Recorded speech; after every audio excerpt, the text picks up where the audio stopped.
we have an incredible opportunity to create entirely new sustainable industries, investing in nature as the true engine of our economy.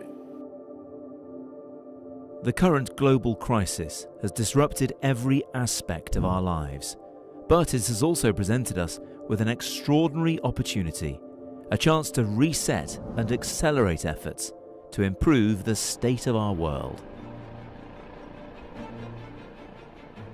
Changing our current trajectory will require bold and imaginative action, together with determination and decisive leadership.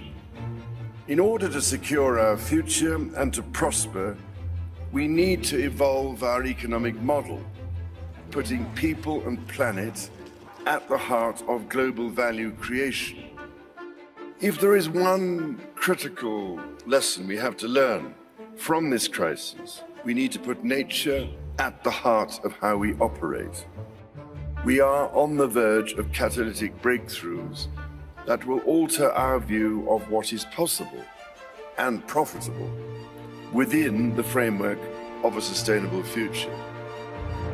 We need nothing short of a paradigm shift, one that inspires action at revolutionary levels and pace.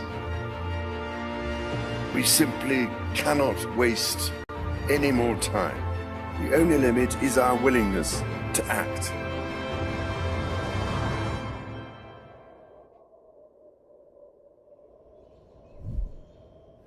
And the time to act is now.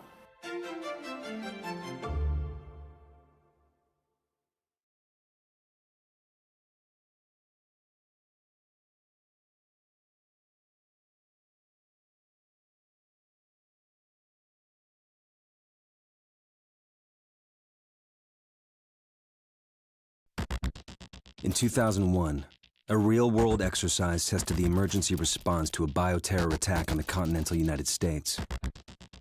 The operation was called Dark Winter. Within just a few days, the simulation spiraled out of control. The operation predicted a rapid breakdown in essential institutions, civil disorder, and massive civilian casualties.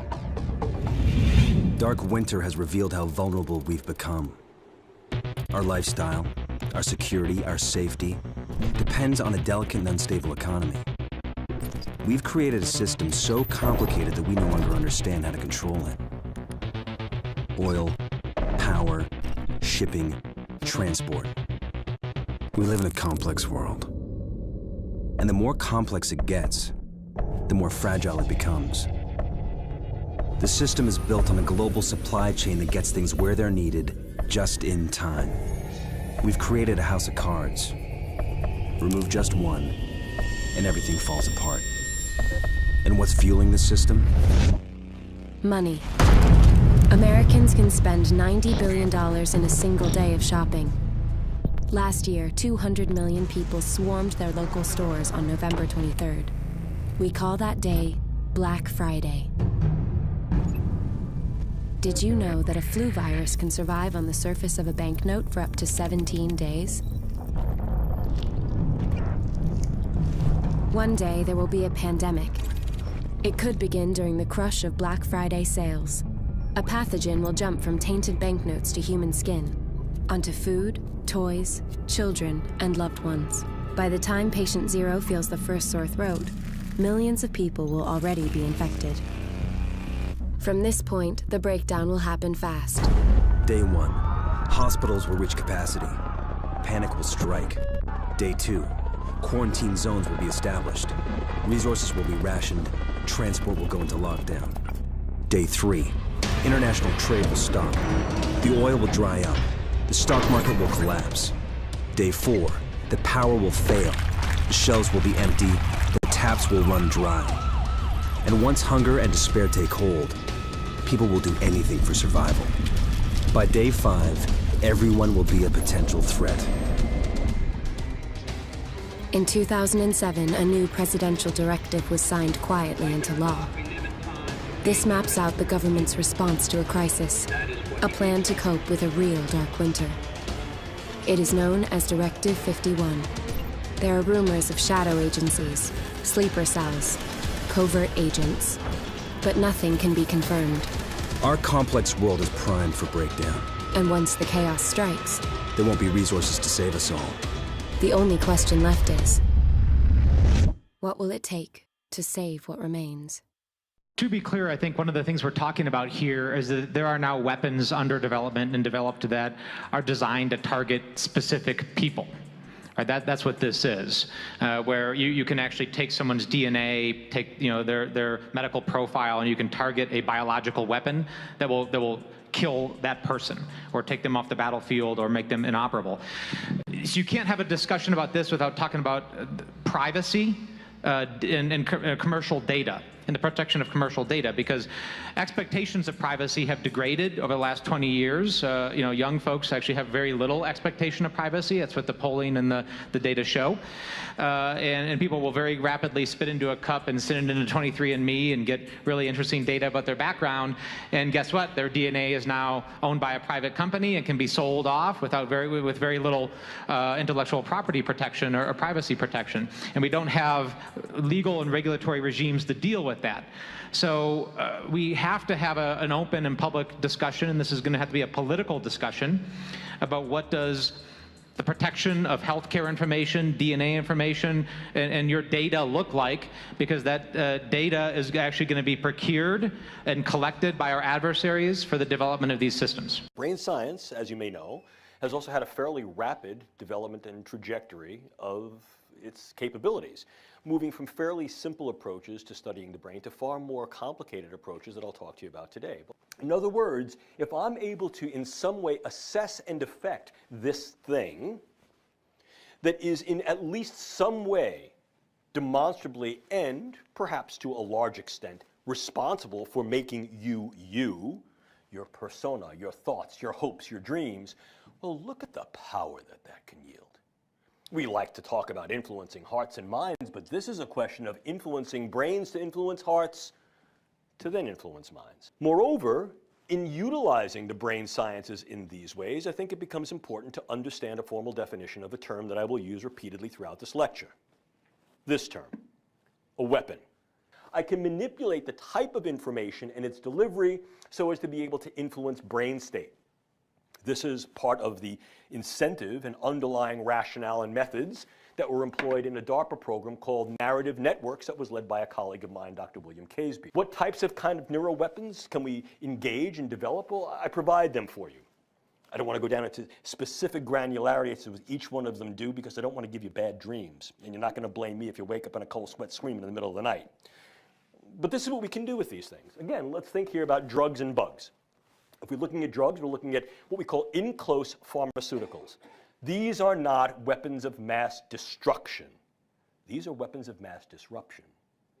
What they can be used to do is create particular yet highly selective effects in individuals so that they can be delivered at very, very low doses, yet deliver a high amplification effect that's called a hormetic potential, to be able to alter cognitions, emotions, and behaviors. How do you do that? Well, you can work on key operatives. In other words, this individual who's sitting before me may be a diplomat. They are now coming to interact with me. They may have a posture that does not necessarily align with mine. Can I alter their cognition? Can I alter their affiliation? Can I alter their emotionality? And in such a way, might I be able to alter their behavior? Yeah, I can. And if in fact this individual possesses political or charismatic capability, charm, charisma, leadership potential, to then stand before their people and say, this guy's my best buddy now, they might go, well, I'm following this guy. Or they might think he's stark raving mad and I've created social disruption within his political ranks. I can do that on a variety of levels, from individuals who are head of a small family or group, to the tribal, to the community, to the large-scale population. So we can utilize these things to be able to affect key operators and dynamic individuals who may charismatically, politically, or through other means of power be able to affect groups. It's a ripple effect. It is a ripple effect. Moreover, we can induce a number of neuromicrobiological agents to then incur something called high morbidity. These are not necessarily mortal agents. We can modify the existing palette of bacteria and viruses through the use of gene editing techniques. Very viable. This has been some of my ongoing work with my colleague Diane DeUlis at National Defense University. And what we can also do is recognize that there are existing microbiologicals that can be harnessed to then induce the effects. We can also engage certain chemicals that way. What we want here is a morbidity factor, not necessarily a mortality factor. I want to make people sick. And what I do here is the virus is not necessarily the bug. The virus is what I put over the internet. Let me show you how I can crash a system pretty easily. I affect key individuals here, here, and here. And then I take another community in the back of the room. I affect key individuals there. And then I take another community. I affect key individuals there. And then I do what every good attributional group does. I beat my chest and take credit for it. And what I put out over the internet is, this is a virus, a bacteria, an agent that I have infiltrated into your fill in the blank. I say it's a weapon of mass destruction. And what I tell you it's going to do is it's going to produce paranoia, anxiety, and sleeplessness. What I've just done is I've recruited every paranoid hypochondriac to think that they have whatever that is. I've used salient and sentinel cases, and I create essentially a legion of what's known as the worried well. But an experiment is not a public opinion poll. It examines behavior under the pressure of social forces, as the experiment of Solomon Asch reveals. The experiment you'll be taking part in today involves the perception of lengths of lines. As you can see here, I have a number of cards, and on each card there are several lines. Your task is a very simple one. You're to look at the line on the left and determine which of the 3 lines on the right is equal to it in length. All right, we'll proceed in this order. You'll give your answer. Only one of the people in the group is a real subject, the 5th person with the white t-shirt. The others are confederates of the experimenter and have been told to give wrong answers on some of the trials. The experiment begins uneventfully as subjects give their judgments. 2, 2, 2, 2, 2, 3, 3, 3, 3. But on the 3rd trial, something happens. 2, 2, 2, 2, 2. The subject denies the evidence of his own eyes and yields to group influence. 1. Asch found subjects went along with the group on 37% of the critical trials. But he found through interviews that they went along with the group for different reasons. 1. 1. They must be right. There are 4 of them and 1 of me. 1. This subject's yielding is based on a distortion of his judgment. He genuinely believes that the group is correct. 1. 1. 1, 2. 1, 2, 2. 2. I know they're wrong, but why should I make waves? 2. In this case, the subject knows he is right, but goes along to avoid the discomfort of disagreeing with the group. Here, the distortion is at the level of his response. 2. 2, 2. 2. In the previous experiment, the naive subject stood alone against the group. In this variation, Asch gave the naive subject a partner, here seated in the 3rd position, who also gives the correct response. 1, 1. 2. 1, 2. With a partner, yielding drops to only 5% of the critical trials compared to 37% without a partner. Although subjects report warmth and good feeling toward the partner, they typically deny that he played a role in their own independence. The partnership variation shows that much of the power of the group came not merely from its numbers, but from the unanimity of its opposition.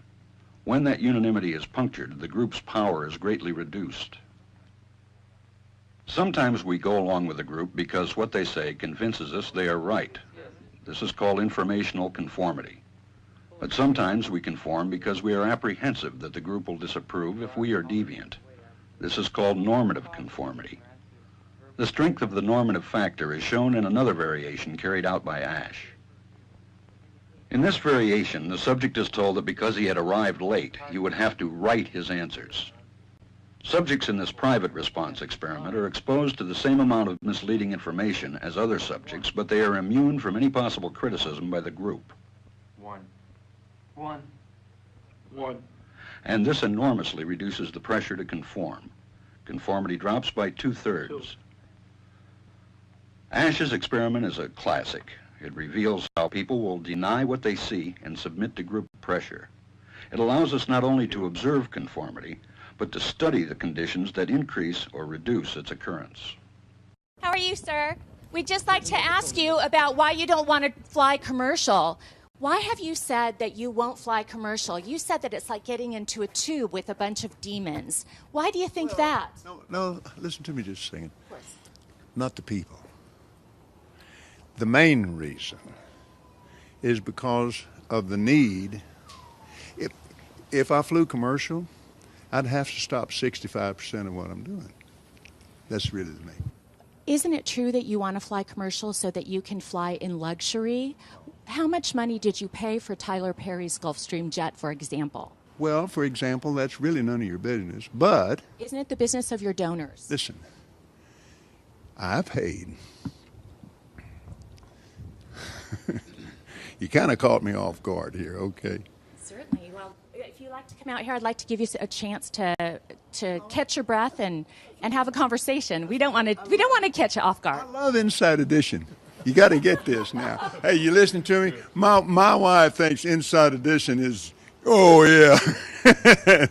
Now, and I prayed about it, and I thought, I'm not missing that dedication in Jerusalem. Without the airplane that we have that I bought from Tyler Perry, and I didn't pay anywhere. And Tyler's one of the greatest guys. He made that airplane so cheap for me, I couldn't help but buy it. Do you really believe that human beings are demons? No, I do not. And don't you ever say I did. We wrestle not with flesh and blood, but principalities and powers. Can you explain what you meant by that term then? Just explain, because it's really simple. You said you didn't want to get into a tube with a bunch of demons. What did you mean? I love Inside Edition. I love the people on it.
Good evening.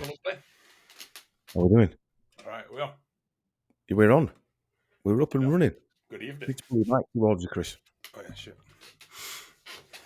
Need to train you on this microphone. You're a radio presenter now. You've got to be professional. Isn't radio fine? Hopefully you can all hear us. Can you all hear us? And see us. I just got nipper to bed. Mrs. is out. How dare she? No. New cam for Chris. No, he's had it a while. That one, anti-Coviet. It's fairly new. He's had it a while. Fairly new, to be fair. Yeah, it's fairly new, yeah. Oh, no, it's new since the last live stream. Ah, right. Yeah. Cool. I see there's a few people in anyway. Always freaks me out. Does it you? Yeah, very freaky. Yeah, just quickly before we start, fight, let me just say something off the cuff. Just got this book. What else can you see there? Giants on Record, written by a guy called Jim Vera and Hugh Newman. I think Hugh Newman's English. Anyway, I was just reading it, right? And there's a place in Cambridge called, it's about giants, obviously, in America, on record. There's a place in Cambridge called Gog Magog. And I heard him being interviewed. I think it was ISI Chats interviewed him. So I bought the book. And the place, he mentioned Gog Magog. And I thought, that's in Cambridge. And I'm just reading through this in the intro. And he used to live in Cherry Hinton, which is in Cambridge. And apparently the story is that one of the last giants in England was a Mahog, and he got killed in Cambridge. Right. And these giants, reading the mythology about it. I just Googled the mythology about it. And apparently the Trojans, after the war, the last ones, came over to England and took it over. And they killed all the remaining giants that were here. And then they established themselves in England. And the fight was between I'd like to look into Corneus and Gog Mahog. And he settled in Cornwall. That's where Cornwall comes from. Right. Interesting. Oh, all right. Sorry for that little interlude. Welcome to Sheep Farm Raw Live. And I hope everybody's well and not too sad with the passing of the Queen. The one without Freddie Mercury. Dark days for everyone, Fire. Oh, dark days for everyone. With me tonight, as usual, is the man with the handlebar tash and the vest. Hi, Chris. What are your... Good evening. I forgot I got an handlebar moustache until I just saw myself there. Yeah. Apparently, you look like Roland Gift. Anti-COVID says you look like Roland Gift. In fact, he used to get called Roland Gift when we were younger. Yeah. When I had short hair, I used to get that all the time. Got a bottle of Malbec, cheap Malbec. You're not drinking that stuff that guy got you and his wife? No, I didn't. What do you mean you didn't? It sounds like too high a quality. I'm saving it for I'm going to save it for I might save it for my anniversary later in the month. No, we actually said you need to drink it on a show. No, you didn't. No, I've just added that bit, but I just thought I'd make you feel guilty.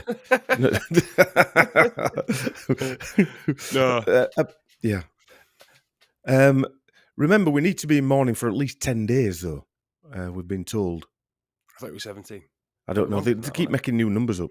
Apparently, and I don't know if I put this in the notes, but I would have been mourning forever. I'm never going to get over it. On Monday, they're going to be clapping around Britain. Apparently, I'll try and see if I can share this this screen here.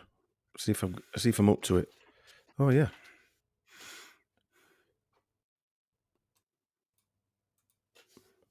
So I did a quick goggle search. So let me get rid of that background just so it shows up a bit more. And apparently there's calls around the country. And if you look on Google, when I put in on Google, and it's all over. Like every little newspaper. It's not a main newspaper, but every little newspaper. Come on. What's that? Yorkshire Post. Yeah, Yorkshire Post, Courier, all local papers. Chronicle Live, Express and Star, I don't know who they are, but Cheshire Live, Wales Online, Leicester Mercury, all these main ones about joining in for a clap salute as a tribute. Clap and a salute, right? Yeah. So if you want to give the Queen the clap, Monday, apparently they'll all be standing on the steps again, banging pots and pans. Yeah, I don't think I'm going to join in. Fact, oh, Chris, you're a bit let down, really. I want to join in. What time is it on Monday? All that bullshit. I don't know. We water pistol, I think. Yeah. No, I'm not working. Yeah. So anyway, the one thing to talk about first is Raw Treat. Me and Chris got there on Saturday. Well, it took us quite a long time to get there, didn't it, Chris? A fantastic day, and by the sound of it, a fantastic weekend. And Lance and his wife, and Omar and Andy PG, and Master Lee and Helen, Rob from Esoteric Nights and Malta were there, Sam Cano, and a lot of the people that are in the dojo as well, like Saba and people like that. Too many to mention. I can't even remember half the names. People coming up to me and saying hello, and I felt right ignorant git. Because I didn't know who these people were.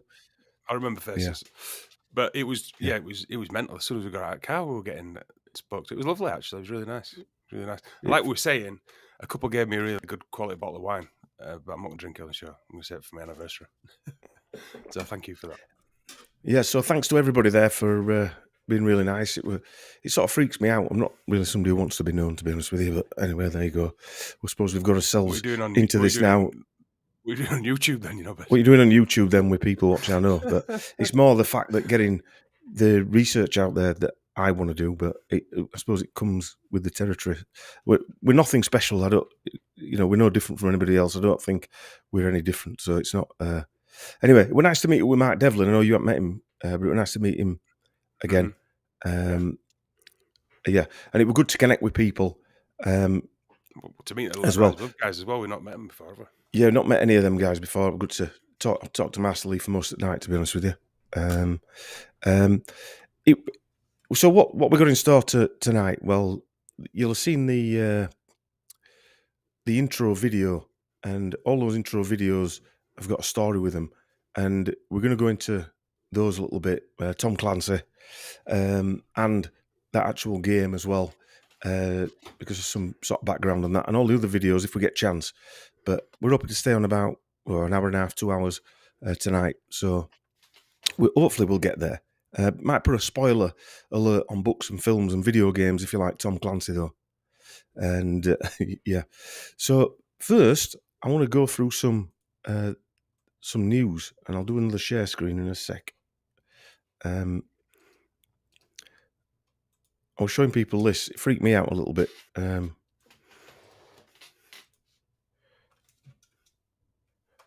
There we go. Just bear with me a second.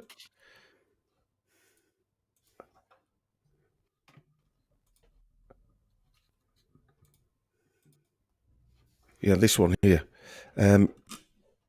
Look at the numbers on this. I noticed you said it. I was showing it Rob on Saturday and a few others. I don't know if you remember, Rob. You had a few beers, I think. It's showing up on the YouTube file. I think it is, there's a delay. There's a few seconds delay on YouTube. It'll pop up in a sec. So 33 million watched television coverage as the news broke of the Queen's death, with BBC viewing figures peaking at 9.83 million. Literally 9/11. And Hugh Edwards announced it at 6:30. And it's mentioned all the way down there. It's mentioned again. It's mentioned there again.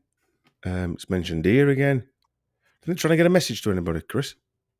Then it's King Charles III. There's good old Hugh in his black suit. It's pretty specific, 9.83 million, isn't it? Yeah. And also, I don't know if it's in that article, but I saw it on the news, and I Googled it. It was actually a news article. I sent it. It left. Did it leave there at 2:22? Yeah, 3-2. 3-2, which is, we can literally convert into 6-6. Yeah, it's interesting, and a double rainbow appeared over Buckingham Palace with all those thousands of mourners and bunches of flowers wrapped in plastic. All the bunches of flowers wrapped in plastic. Is your mic acting funny, or is it just me using it? No, I can hear you fine.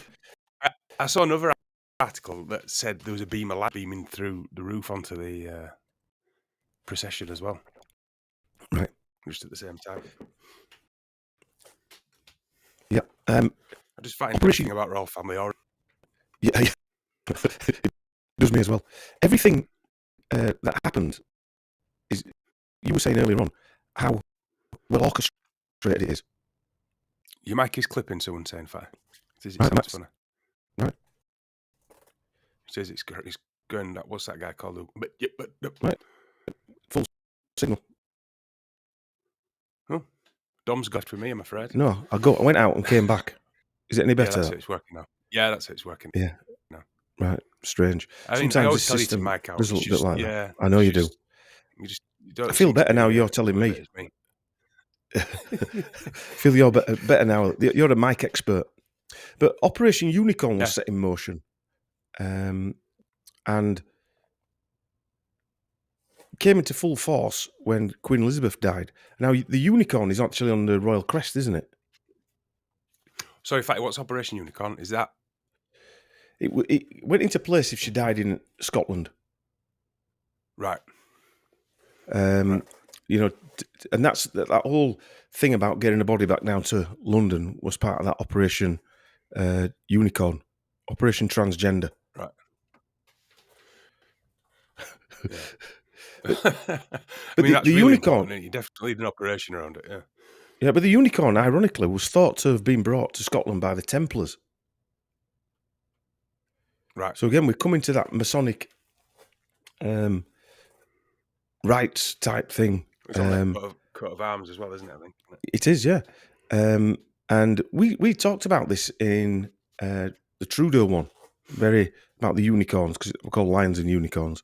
And it's also linked to Enki and the Anunnaki as well. Right. So it's probably quite a esoteric thing. And ironically, the most well-known set of tapestries depicting a unicorn being hunted are believed to have been made in Brussels between 1495 and 1505. John D. Rockefeller owns them. Of course he does. Right. Yeah. He bought them, and he said it's the best thing that they actually own.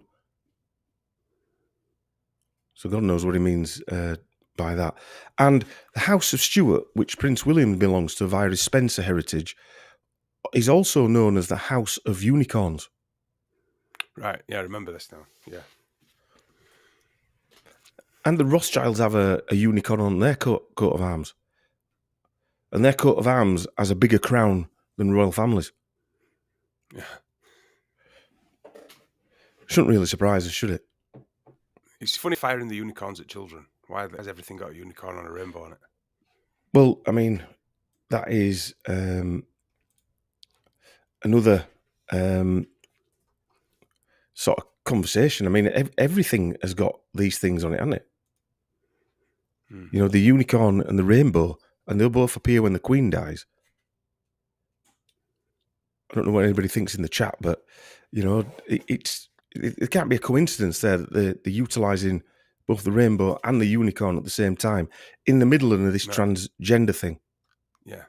And it's funny when you listen to, I heard him talking today, and it makes you think, doesn't it, what are they up to? Because he said, this is literally the end of an era. This is now the end of an era. And also, I have a sneaking suspicion, and I might be wrong.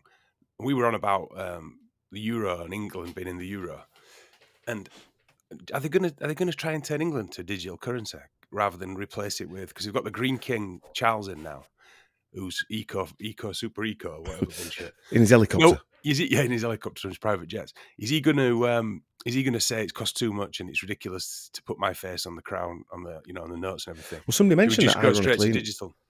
Yeah, I think a few people have been thinking that because somebody mentioned it in the chat, in the notes. Yeah, it's a very natural thing to think, isn't it? Yeah. Well, who knows? The truth will be apparent. It wouldn't be a bad. Wouldn't be a shock, not a bad bet, is it? No, it wouldn't be a shock at all. We can't change the notes because we're trying to save plastic. Yeah, there was also that you sent me them 2 clips of Charles kicking off. I thought that was interesting. Yeah. Do you think that? Do you think that's setting him up to be like the harsher, slightly moodier, nasty royal? Have you seen any of these people that look upset? It was just a strange thing to put out there because I mean, if that was on BBC, if that didn't want to get out there, it was basically Prince Charles spilling ink on his hand and throwing it on a paddy. We've shown that for a reason, haven't we? Is it something to do with the ink? Is it ritualistic? Is it a message? What is it? No, very odd. I think yeah. You wouldn't be surprised that he's going to be a probably more vocal royal, innit? I would say. Yes, yeah, I would say so. Mine's dicking again, fine. Is it? Yeah. Strange. Might have to look for another system and get rid of this. It always seems to go funky, this. It's going out again. It's going again. Yeah. How are we now? All right. Yeah, that's all right. Yeah, we're all at full signal. So anyway, here's Liz Truss. I don't know if anybody's. It keeps speeding up as well. It's not that it's just going slow. It misses, then speeds up. Right. Anyway, Liz Truss here meeting the Queen. Everyone watched Ed from Outer Lights look at this picture or these pictures?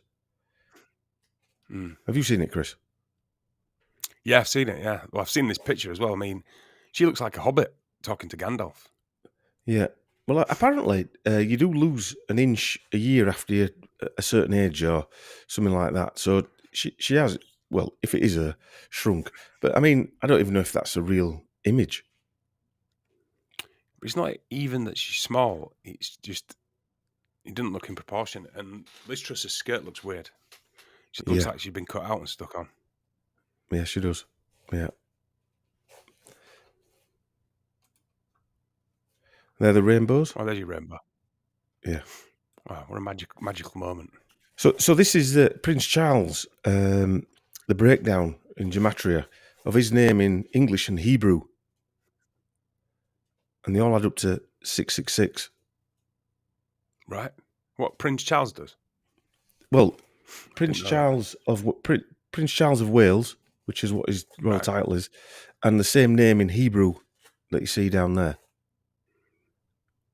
are all 3 sixes. Right. Well, I mean, we were talking.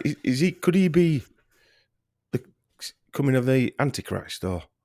Well, do you remember that when William had a kid and his Mrs. in that Rosemary's Baby dress? Remember that? Ah, yeah, yeah. I mean, very strange, wasn't it? She literally had the exact same dress on that the woman wore in Rosemary's Baby, who gave birth to the devil child. I mean, yes. Whoever chose her dress must have known that it would look. It wasn't just the dress; it was a pram as well, wasn't it? Wasn't that? Yeah, it was. Yeah, she had that. She had one of those big old prams, didn't she? Yeah. Yeah. Someone just saying Charles has been called an Antichrist. Everyone's been called an Antichrist, aren't they? I wonder if it's William's kid. I mean, is there meant to be a number of Antichrists or whatever? I don't know.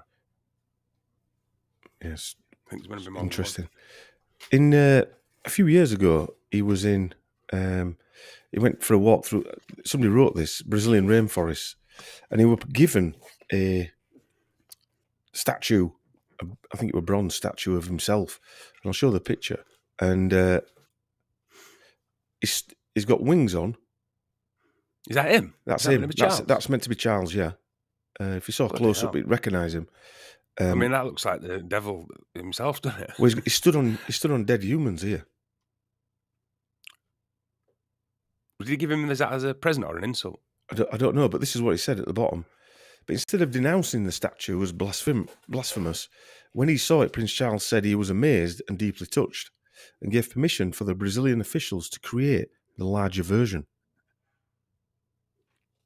How big a version did he want? I don't know. And how many batteries did it take? Because that doesn't look like an angel to me. No. Weird. Very strange. Pretty sure that's not Charlie's body as well. But whenever you talk about Prince Charles, I always my mind always trips back to Mountbatten. It always goes back to him. And as we see in them newspaper clippings there, the FBI had a secret dossier on him. And it's sort of well known, isn't it? Yeah. In most circles that he was. And when you think about this, you've got someone who's telling us to do certain things.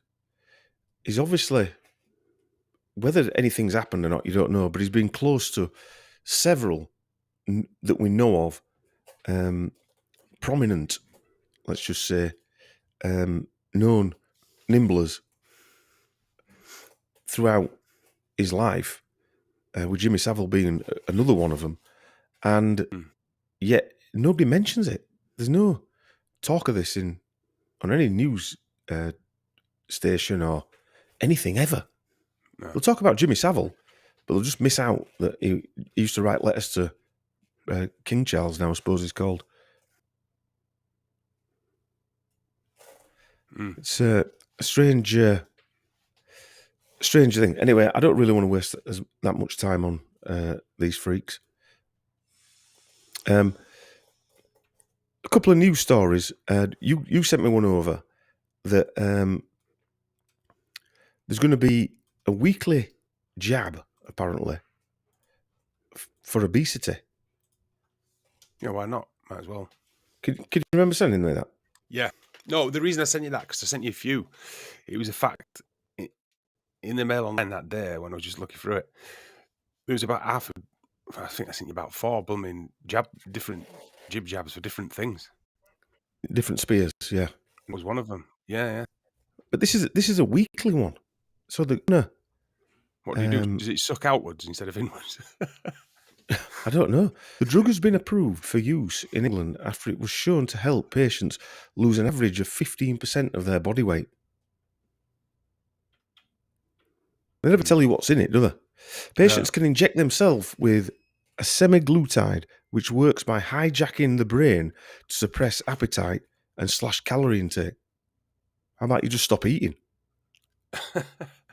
Oh, is that what it does? Makes you lose your appetite. Yeah. How ill are they expecting people to become over the next few years? It's going to be like Wall-E, isn't it?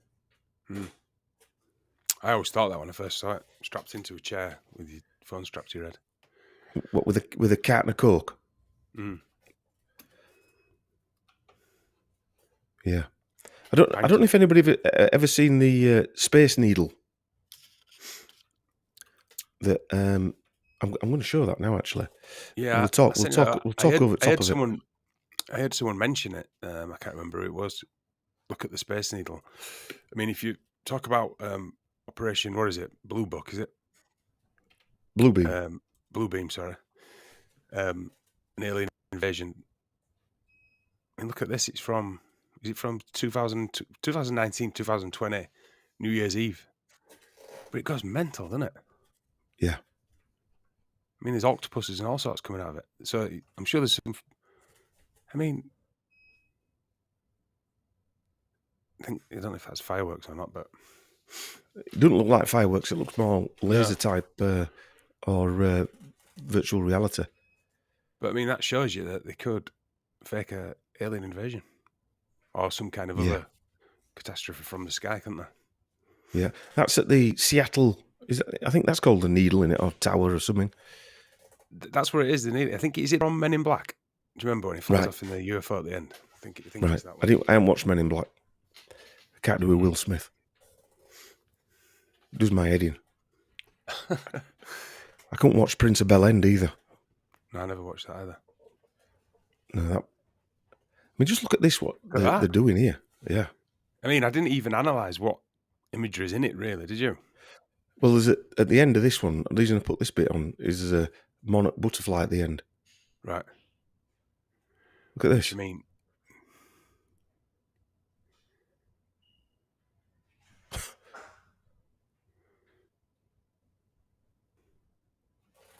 mental. I mean, it's pretty impressive, but... It's very impressive, but... What's it showing us? I don't know, but they're messing around with something, aren't they? Messing around with something. So we'll come on to what we were discussing in these videos. The Tom Clancy in Division, the game. Tom Clancy is an interesting character. We started talking about discussing authors, didn't we? In a similar vein to what Mark Devlin and what's it called? Discuss pop stars. Dave McGowan. And Operation Mockingbird, they always say it's an alleged CIA operation, and yet they've got CIA working in Hollywood with well-known actors like Ben Affleck and people like that.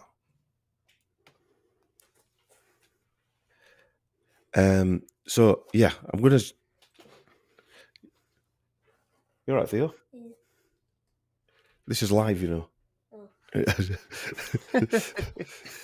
So my youngest there in the background there, just been to football. Yeah. So we're going to have a chat about these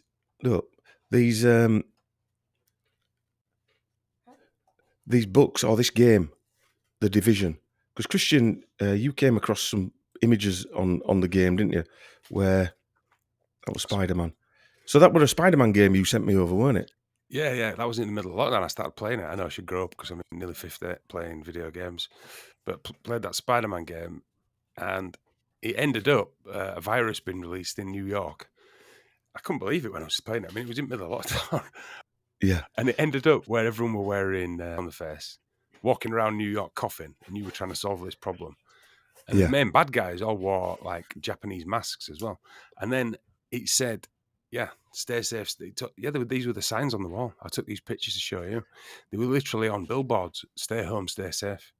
And when was that game made? I think it was 2018. 2017. 2018, yeah. 2018 it came out. But there was literally people walking around the streets with paper masks on, like coughing and spluttering. Right. I mean, and these games are aimed at kids and 50-year-old 50-year-old handlebar moustache, vest wearing, egg stain, Rabsy Nesbits. Yeah. But it's interesting actually, because I was going to say, when you were going through the Clancy things, he actually only, what surprised me is only 10 Tom Clancy films and TV shows. I thought there'd be more than that because his name is really ingrained in your head. But I think you've written down there that he did 35 video games. Yeah. Video games are aimed directly at kids and me. But, you know, that program was put straight into kids' head from Spider-Man. Mask wearing, deadly virus, all that stuff, stay home, stay safe, all that imagery. And it was also in that Division 2, Tom Clancy video game. We're going to come on to, but so these are same signages. Yeah, well, it's the utilisation of a hero or a false hero to deliver horror to you, really. Yeah, well, that's one way of looking at it, yeah. There's a million ways. I mean, yeah, there is, yeah. I mean, if you remember, well, we've had 2 this week, haven't we? And I think it was an old video of that Hugh, what they call him from Australia. Hugh Jackman. Hugh Jackal, Wolverine, was selling Gates's book, telling us how fantastic Gates is intelligent, and he got it right about the nonsense. And he's saved us all with his arm spears. So we need to listen to him about climate as well while he's flying around in his helicopters and his 100-meter yacht. I mean, he had no right to tell us about arm spears. What right has he got to tell us about climate change? He apparently just invented Microsoft in his garage. Yeah. Yeah. And his mum just happened to be an ancestor of somebody who was part of the setting up of the Federal Reserve. Yeah. Spider-Man throwing up all devil horns there as well. Yeah. So this is there's some screenshots of your game, innit? Yeah. You can't find them online. You can't find them online now? I couldn't. Because I took these crappy photos to show you. Right. That one, I think, is saying water. So it's all of America's decimated, and you're this guy. And I think I took that picture because it was asked, because it was when it was asked, they were on about water. And this is the Division, isn't it? Division 2, this one is. Right. Yeah. I'll come on to that in a bit. It's not a very good picture, that is it, to be fair. I can't really see it. It's more of a picture of your TV thing. That's Deja Vu. That one is, Center, isn't it? That's, and it's all those plastic coffins. You remember going years back in the early days of YouTube, the plastic coffin fear? Yeah. Well, they tried bringing them out again, didn't they? With the Nightingale hospitals. Well, that's what it looks like. It looks like a mass funeral, I suppose, where people they're all sealed in these coffins. Again, I should have got a bit close with that picture, you know. You can kind of see it. Makes you wonder if how many eyes or how many young kids, be an interesting number that worldwide, actually watch this type of programming. Well, this is the thing. The thing I've always thought, right, about video games is it's not talked about, is it? We know who directed certain films. We know who's in certain films. Video games just sail under the barrier, if you like. And yeah, they do as a fun thing to do. Yeah, kids play them. And they're the ones they're after, aren't they? They're not after us knobheads. They're after the kids. And all the programming's in video games. Video games make more money than films. When a game comes out, like a big one, like Grand Theft Auto, or like Assassin's Creed and stuff, they make millions. Yeah, but they go under the radar. And you know, companies made them, but they don't really have a face on them, do they? Like films do. And rather worryingly, kids are sat there On their Bluetooth headsets, Wi-Fi headsets, Yeah. on their own, getting beamed at on live on Tinterweb. Yeah. I don't think it's an accident that no one talks about. What is that No. word? Disinfect your hands. I Yeah. think that says. Walking deja vu shots. Yeah, walking deja vu shots. Disinfect your hands. This were all prior to 2019. Yeah. It's gone really now that gaming has taken over from film, really, hasn't it? Well, you would say, more or less. I would say it's kind of like a parallel, isn't it? Yeah, but it's getting bigger, isn't it? And it's staying quietly bigger, I think. Well, I think kids now, I can only speak for mine, they have to pull them off it. But they look up to these gamers. Your mic's gone again. I'll go off. I'll just come back. The gamers now on YouTube are more popular than pop stars. They have these massive gaming conventions, don't they? But again, they do, but even that's kind of under the radar as well, isn't it? Why is it not on TV? I mean, we watch, news is on, then they talk about football. If this is so big, why is it not on the TV? Yeah. Someone just said there's a lot of video games about pandemics. That's true. There's a lot of them there's a lot of films, but Resident Evil, there's loads. I mean, I remember playing one ages ago, just right at the beginning of the lockdown. Infamous was it or something? I think I sent you some images over ages ago. And they had basically, if you had this disease, you could become a superhero. So they were trying to stop them. But they had little barriers where you had to go through and put your hand on. If the alarm went off, then you'd get arrested. Right. And honestly, I thought that's where it were going, in the middle of the scamflemic. Well, it nearly went there, didn't it? Well, yeah, I would like to think. Well, I think that's where they wanted it to go. Well, according to George Clooney, Australia got it spot on, Chris. George Clooney you said that. I never saw that clip. You need to see the video. I think Carl Vernon put it on, but George Clooney was saying that they got it right, locking everybody down as harsh as they did. And if America had done it, they'd have saved 900,000 lives. Right. So Dr. George Clooney said that today. Yeah. Syriana George Clooney, Mr. UN. Yeah. Is it me, or has he got older? His eyes look deader and deader. Yeah. It's more of that chromadrena. Probably. So, Tom Clancy, interesting character. Very interesting character. Another one of them benign characters that writes books and everybody just thinks, nice guy. Here he is. That's him there on the left-hand side, sat on that battleship and with his hat on there. These are some of his books, Clear and Present Danger. They weren't that good, really. I don't think as films, to be honest with you. I've never really read it. I've never read his books. I've never read his books. No. I didn't think the films were amazing. Like you say, he's more quite famous for Red October at the time. Just fortunate that he wrote that book, Chris. Really, just fortunate. So it was an American novelist, best known for his technically detailed espionage and military science storylines during the Cold War. It was interviewed on September 11th, 2001 by CNN. And during the interview, he asserted Islam does not permit suicide.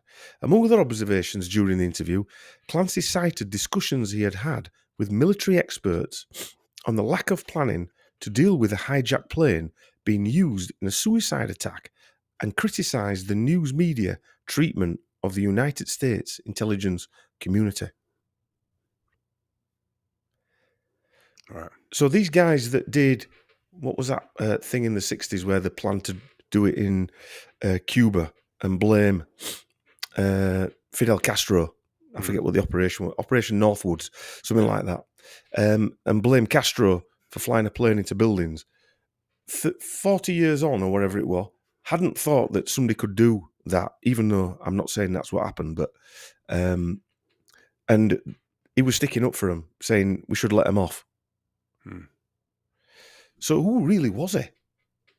Why would he be sticking up on CNN? Why was he interviewed on 9/11, rolled out immediately, and asked that question and given that answer? He's there to polish the military constantly. Yes. Well, all his books are that genre. If you notice, these writers, most writers anyway, have a genre, don't they? Whereas really good writers probably step outside that genre and write many different books, don't they? Well, I mean, he delivered Patriot games just when all the IRA stuff was happening. That was IRA-based. But listen to this. Clancy was interviewed on those shows on 9/11 because of his book, Debt of Honor, in 1996, which included a scenario where a disgruntled Japanese airline pilot crashed a Boeing 747 into the US Capitol Dome, killing the president and most of the Congress. Right. Japanese, that's you don't get that often, do you? No. Well, again, it's drawing back those World War II stories, isn't it? Where the Harikari missions, they were that nuts, they had to, they'd run out of bullets. Yeah. So by 1997, Penguin paid $50 million for the world rights of 2 new books, and another $25 million to Red Storm Entertainment for a 4-year book deal and multimedia deal, which includes the video games. Is that ironic? You what? No, I'm going to say, what year was that? Was that on the back of what? That was 1997. 1997. That he signed that deal. How many books had he done by then? A lot. Oh. Well, he'd been an author since early 80s. Right. He got famous for Red October, didn't he? Red October, which I'm going to come on to in a bit. Yeah. 90s. Yeah. I'm not going to talk about it. Just wondering. Yeah. But ironically, Penguin are owned by a German company called Bertelsmann, and they're a massive corporation, printing corporation, controlled by the Mohn family, M-O-H-N, that turn over they're worth 18.6 billion euros. I always presumed that Penguin was English. Well, they used to be, but they've been bought by this massive conglomerate. I might be wrong, but did Penguin come into fruition from paperback books? Did they literally start paperback books so that their working class people could get? I think so. Yeah, books? I think they did because. Yeah. And Ladybird were them small hardback books, weren't they? Yeah, but if you think that's early propagandizing, isn't it? If you've got control of paperback books going into working class people's hands. Well, interestingly, Bertelsmann. Yeah, Bertelsmann were the largest book producer for the Wehrmacht in Nazi Germany. So the largest book producer for the German army. So going back to your propaganda, there you go. Bertelsmann are sponsors of the Atlantic Council, and they themselves are sponsored by the Bertelsmann Foundation sponsors the Atlantic Council, and they're themselves sponsored by Soros's Open Society. So it just keeps going round and round, doesn't it? And Red Storm Entertainment is a video game developer founded in 1996 between author Tom Clancy and his manager, Doug Littlejohns, and a software development company. And they sold out to Ubisoft, which most people will have heard about. And they're the ones that now own the rights, well, as well as Clancy, to all those Clancy games, the Clancy franchise. And I counted at least... Well. Yeah, all the big ones, yeah. Assassin's Creed, Far Cry. Yeah. And many others. I counted at least 35 games released from 97 to 2019. And revenues alone, with this just Ubisoft, are 2 billion euros a year. Wow. Well, there you go. It's more than films, isn't it? On games. You think if you 17 of his novels... Watch a film at the cinema, tenner. Brand new game, 45, 50 quid a pop, aren't they? Yeah.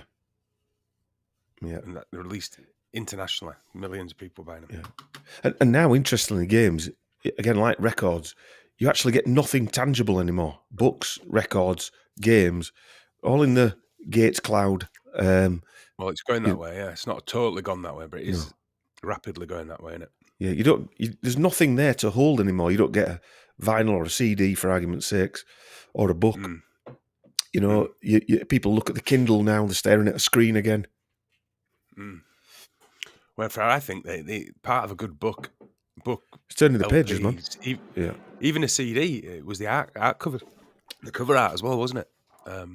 Yeah. I mean, I used to be a big comic book reader. You can even read comics online now. I mean, that's just.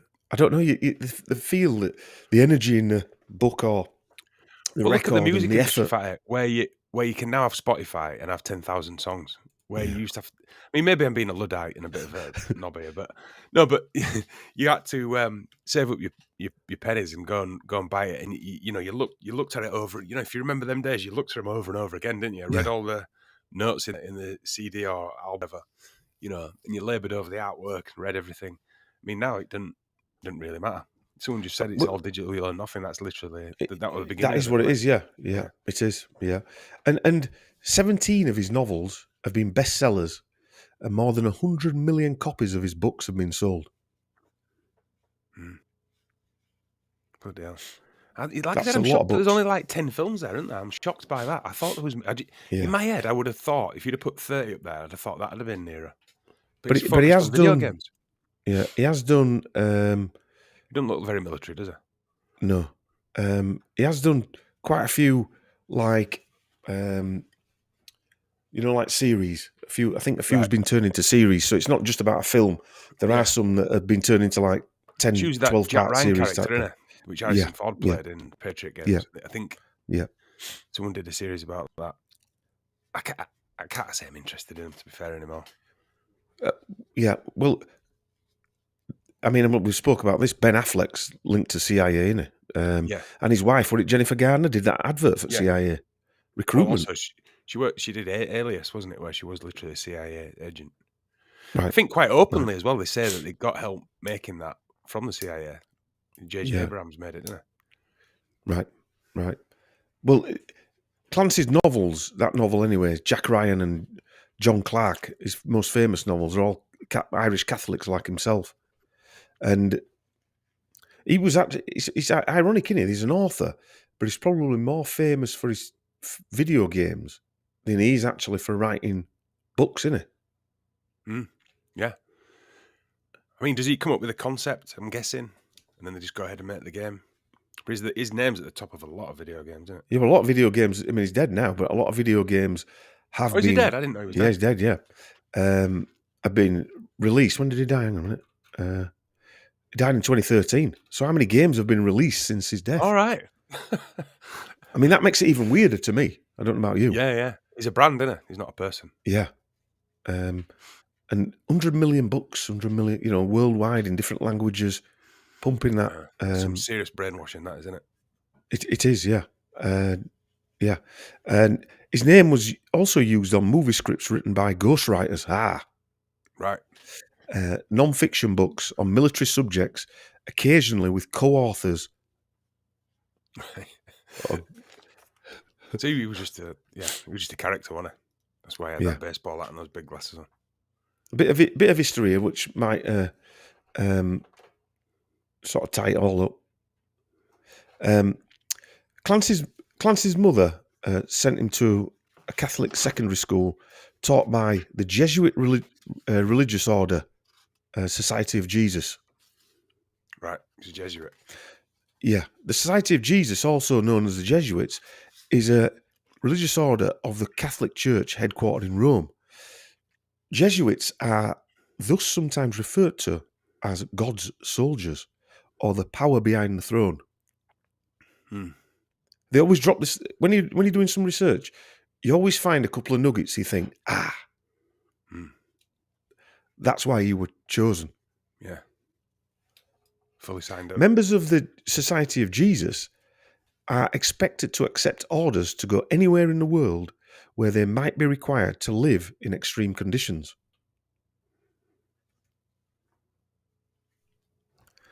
So I'd say it sounds like a military order, doesn't it, that? Not a... So he attended the Associated Loyola College now Loyola University in Baltimore, which is a Jesuit university, and graduated in 1969 with a bachelor's degree in English literature. It is the 9th oldest Jesuit college in the US. And other notable alumni, as well as Clancy, are the guy who wrote Black Hawk Down, Mark Bowden, another military. Right. And the highest ranked official at NASA, Michael D. Griffin, former administrator of NASA. After graduating, this is a bit of history on him. This is where they get these innocuous people from. They always seem that like Trudeau were a school teacher, not a very good one, that type of thing. Clancy worked for an insurance company. In 1973, Clancy joined the O.F. Bowen Agency, a small insurance agency founded by his wife's grandfather. In 1980, he bought the insurance agency from his wife's grandmother and wrote novels in his spare time.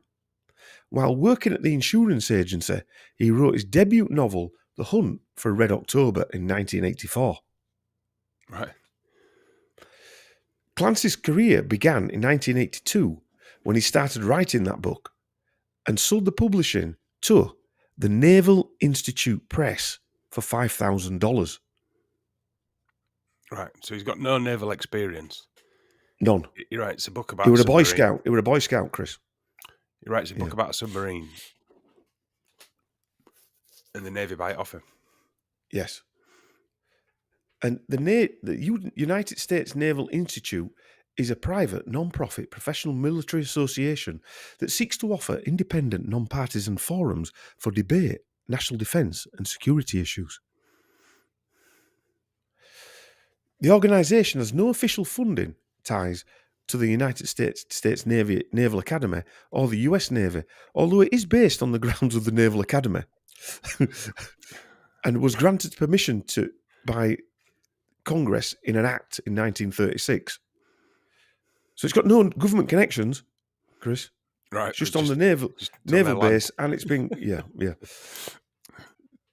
The Institute's mission is to provide independent forum for those who dare to read, think, speak, and write to advance the professional, literary, and scientific understanding of sea power and other issues critical to global security. This is sounding more intelligence services every second. So this Almost is Tom Clancy. Sounds like they've got spooks on their own land. Yeah. The Institute also has a vision of giving voice to those who seek the finest Navy, Marine Corps, and Coast Guard. And all of these people who run it, they've got background in the military or working for weapons technology companies. Like the guy who's chairman now, Robert Orton, he's chairman of the Naval Institute, is an American national security professional who served as the 32nd United States Deputy Secretary of Defense for both Obama and Trump. So here he is jumping from Democrat to Republican. Well, it's because they're both same. Yeah, because they're both same, just different colours. After his time as Deputy Secretary of Defence, he went on to the board of Raytheon. Now, Raytheon, I don't know if anybody knows what Raytheon are. I've heard of it, yeah. Raytheon are that's him there. They're a massive, and he's there at the Strategic National Studies as well, which is an interesting group, which I've come on to when I do the next World Economic Forum, Meet the Flockers. But Raytheon sell cruise missiles. They're a massive defence conglomerate. Mm. And also they're a member of the Council of Foreign Relations, Raytheon Technologies. So let's go back to the United States Naval Institute. They don't seem that innocent anymore. They stated that the organisation has no official funding ties to the US Naval Academy. But the Hunt for Red October in 1984, Deborah Grosvenor, the Naval Institute press editor, who read through the book, later said that she convinced the publisher, or her publisher, the United States Naval Academy. Why isn't it called a book publisher or something like that? Anyway, I think we have a potential bestseller here. If we don't grab this thing, somebody else will. She believed Clancy had an innate storytelling ability, and his characters had a very witty dialogue. Right, is that it then? That were it. That's why they did it. The Hunt for Red October launched Clancy's career, especially after then US President Ronald Reagan remarked that he enjoyed reading the book. I mean, you get the feeling he's been planted there, don't you? Almost. Just a tad. Yeah. I mean, you're talking of one author, Chris, you're talking of one author here, right? And whether he knew he were being planted or whether he were part of it, who knows? He must have had a pretty bloody good idea. Would you be surprised if he never wrote a book in his life and he was just a face of it? Well, no, you wouldn't be surprised at all. Or if he wrote one book and then they said, we're going to have you on this team here. But even his first book sounds suspicious. Yeah, his first book now has the hallmarks of a security operation. Yeah, if it had been number 5 or something that threw him into the limelight, it was his first ever. And it's about a subject he knows nothing. Well, maybe he does know about it, but he's not experienced that world, has he? But when you think about that one book there, it's got a major film with Sean Connery. What is Sean Connery in it? Yeah. Yeah. Back in 1990. And it's also had several computer games and a book. Right. So it's got the full package on it. Yeah.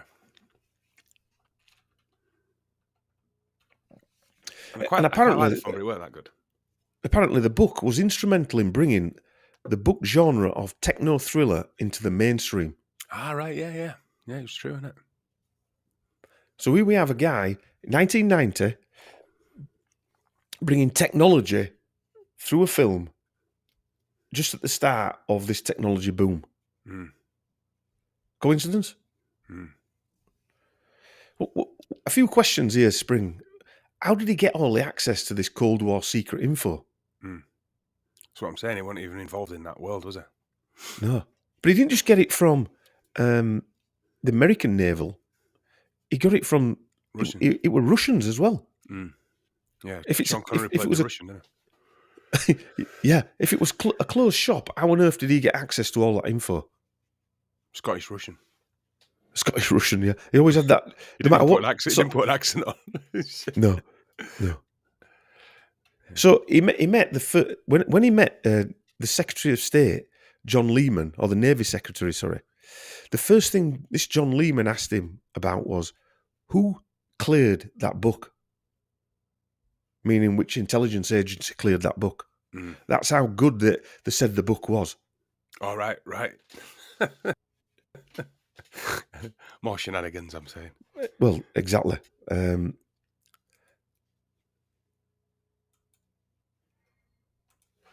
That's an interesting place. So that guy there, the Secretary of State, John Francis Lehman, he was actually a member of the 9/11 Commission. What, investigating? Yeah. And he's the first cousin once removed of Grace Kelly. Right. Just a bit of trivial information there. And he was on the staff of the NSC, on the National Security Council, under Henry Kissinger. Or should I say Sir Henry Kissinger. So when he submitted his draft for the novel to the Naval Institute, this is the Red October novel, where he actually used to write articles for that National Institute of Press, that publisher, on the MX missiles.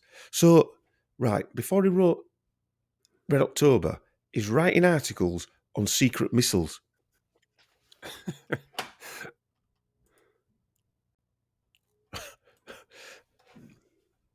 Three weeks later, the publication company returned his manuscript along with a request to cut about 100 pages worth of numerous technical details. Didn't tell me what technical details were. After fixing his work, didn't say who fixed his work, Clancy then sold The Hunt for Red October to the Naval Institute Press for $5,000. $5,000. Yeah.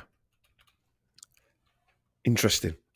Tom Clancy's The Division 2016 is an online-only action role-playing video game developed by Massive Entertainment and published by Ubisoft for Microsoft Windows, PlayStation 4 and Xbox One. It's set in the near future New York City in the aftermath of a viral pandemic. The player, a special agent of the Strategic Homeland Division, is tasked with helping the group rebuild its operations in Manhattan, investigate the nature of the outbreak, and combat critical criminal activity in its wake. Well, I played the second one, Division 2, and I suppose it's after that period, and it's in Washington. But you're an agent working for the Washington, basically. Then there's other factions. But who's to say them other factions aren't just people trying to survive and you're going out and wiping them out? It's got that kind of feel to it. Do you know what I mean? Because you go looking around and there's like little beds and stuff, you know, so they're just normal. I mean, it always makes out they're a bit nasty because they've kidnapped someone or they're trying to do this or they're trying to do that. Right. But again, like the James Bond scenario, you're playing the good guy because they're telling you you're playing the good guy. Yeah. Do you know what I mean? Yeah. And it's also got that thing that's been in a lot of predictive programming, I believe. Now, is it the fact that we're going there, or is it the fact that that's what they want and they make us visualize it so that we eventually get there, which is, we've talked about this quite a lot, decrepit streets with trees growing out of them and, you know, wildlife's in the cities and stuff, loads of bin bags and crap everywhere. Yeah. Is that the world they want to see before their Great Reset? Well, Master Lee were talking about this last night. He was saying instead of order out of chaos, it's actually an inverted. They're trying to chaos out of order. Right. Yeah. Which is an interesting. It's interesting to think that you know, I mean, you've seen it in so many films and video games and all sorts and pop videos, you know, that destruction. And do they make us visualize it so then it actually comes into fruition? Is what I'm trying to say. Or is it manifest? You manifest it exactly, yeah, magic style. Or is it the fact that they know that that's coming? Well, it's that spell giving as well, isn't it? That they're giving you all this information, like the Division, and then 5 years later they press a button, and everyone believes it because they've played the Division or they've watched Outbreak or whatever it is. I mean, that's it's happening exactly the same way, isn't it? Yeah. Predictive program. What I mean is it deeper than that? Where they're actually casting that spell, so that loads of kids are playing this all at the same time because it just got released, and they're literally manifesting it themselves to happen. Well, we mentioned that in that last one in Portugal where them kids had watched that soap opera and gone down with the same illness. Yeah. And then there was that. I never looked it up. The Japanese cartoon that a load of kids got sort of nausea and some sort of sickness through watching that. Then other people were mentioning there's a suicide forest, isn't there, in Japan? I mentioned that. Yeah. But again, anyway, are all these things are they weapons or is it that Portuguese one? I got a suspicion that was something else, and they were just trying to. Well, again, did it really happen, or is that what they're trying to push out there? Well, yeah, exactly. I mean, the second one, the Division 2, it's called, that was set in Washington, and after a genetically engineered virus known as green poison was being released, and follows an agent of Homeland Division or Homeland Security as they try to rebuild the city to preserve order and continuity of government. Division agents leverage advanced technology. Anyway, they're doing all this stuff and they're locking people in for their own safety. Where have we heard that before? Yeah. That is literally what they do. Yeah, a bit like that. What was she called now? That white-haired woman. I put a video on the other day, Legrand or whatever she's called, of the UN. I might play that in a minute, actually. Ursula von der Leyen, where she was telling people to flatten the curve, but not with the nonsense this time, but with usage of gas and electric. Right. What does it mean, flatten the curve? I don't actually get what that means. I don't know. Again, is it something they're putting out there?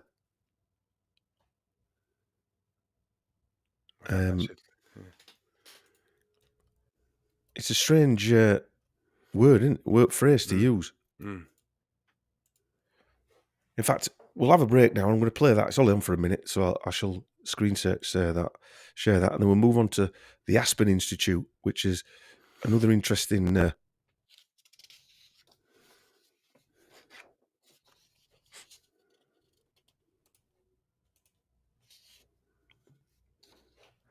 Just listen to her, Chris. We're on live, so we're not going to. I won't turn it off. What do you mean?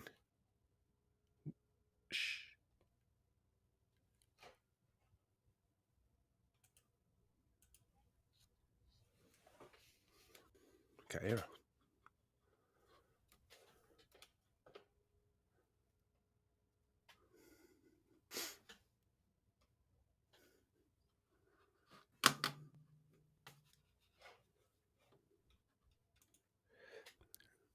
She was basically saying, I can't do without dickhead. She was basically saying that we need to stop using electric. Your mic's cracked out again, Fire.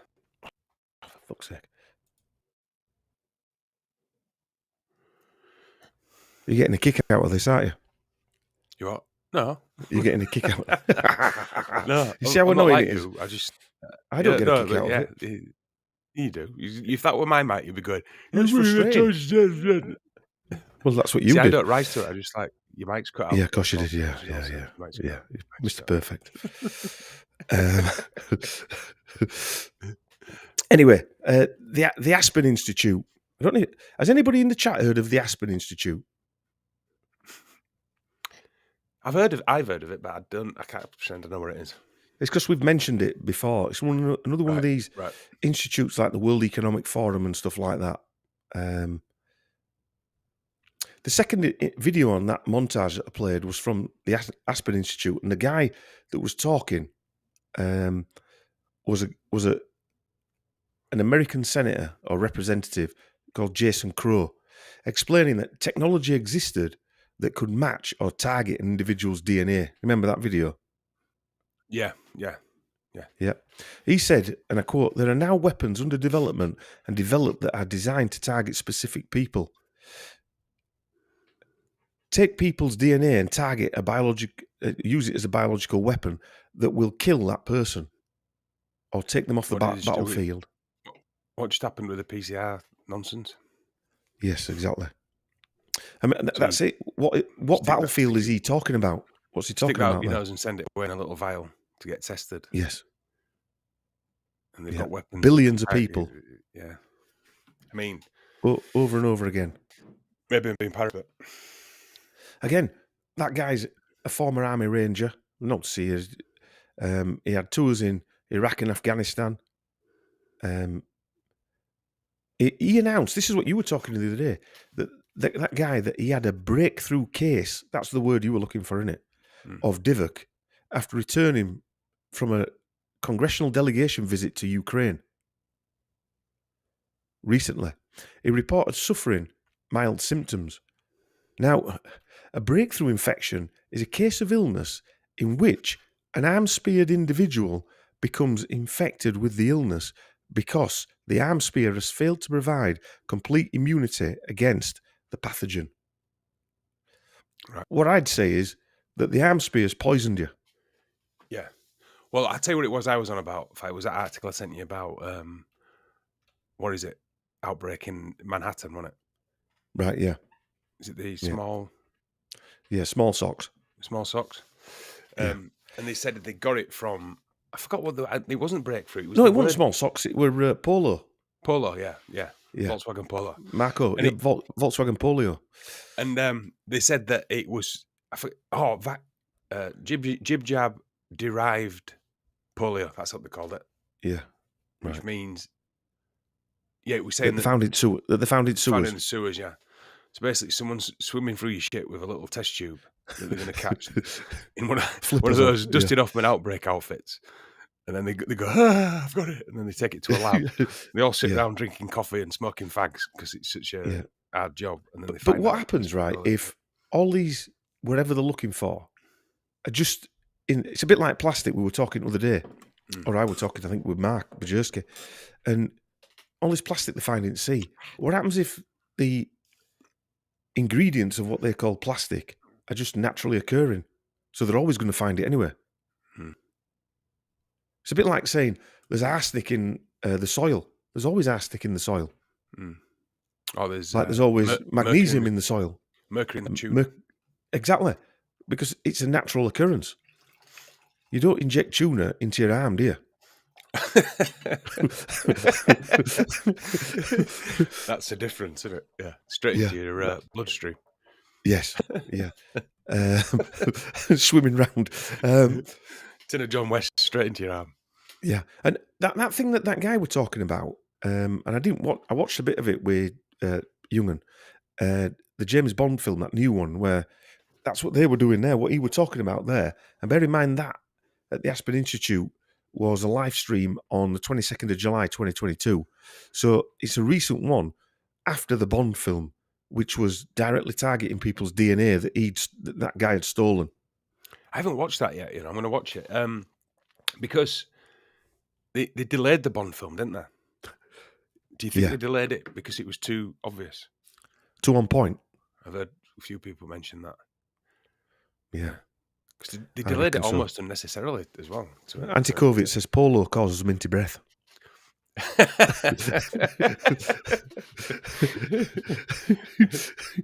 like that one. Wine. Bastard. You can't have that. But the Aspen Institute is one of those.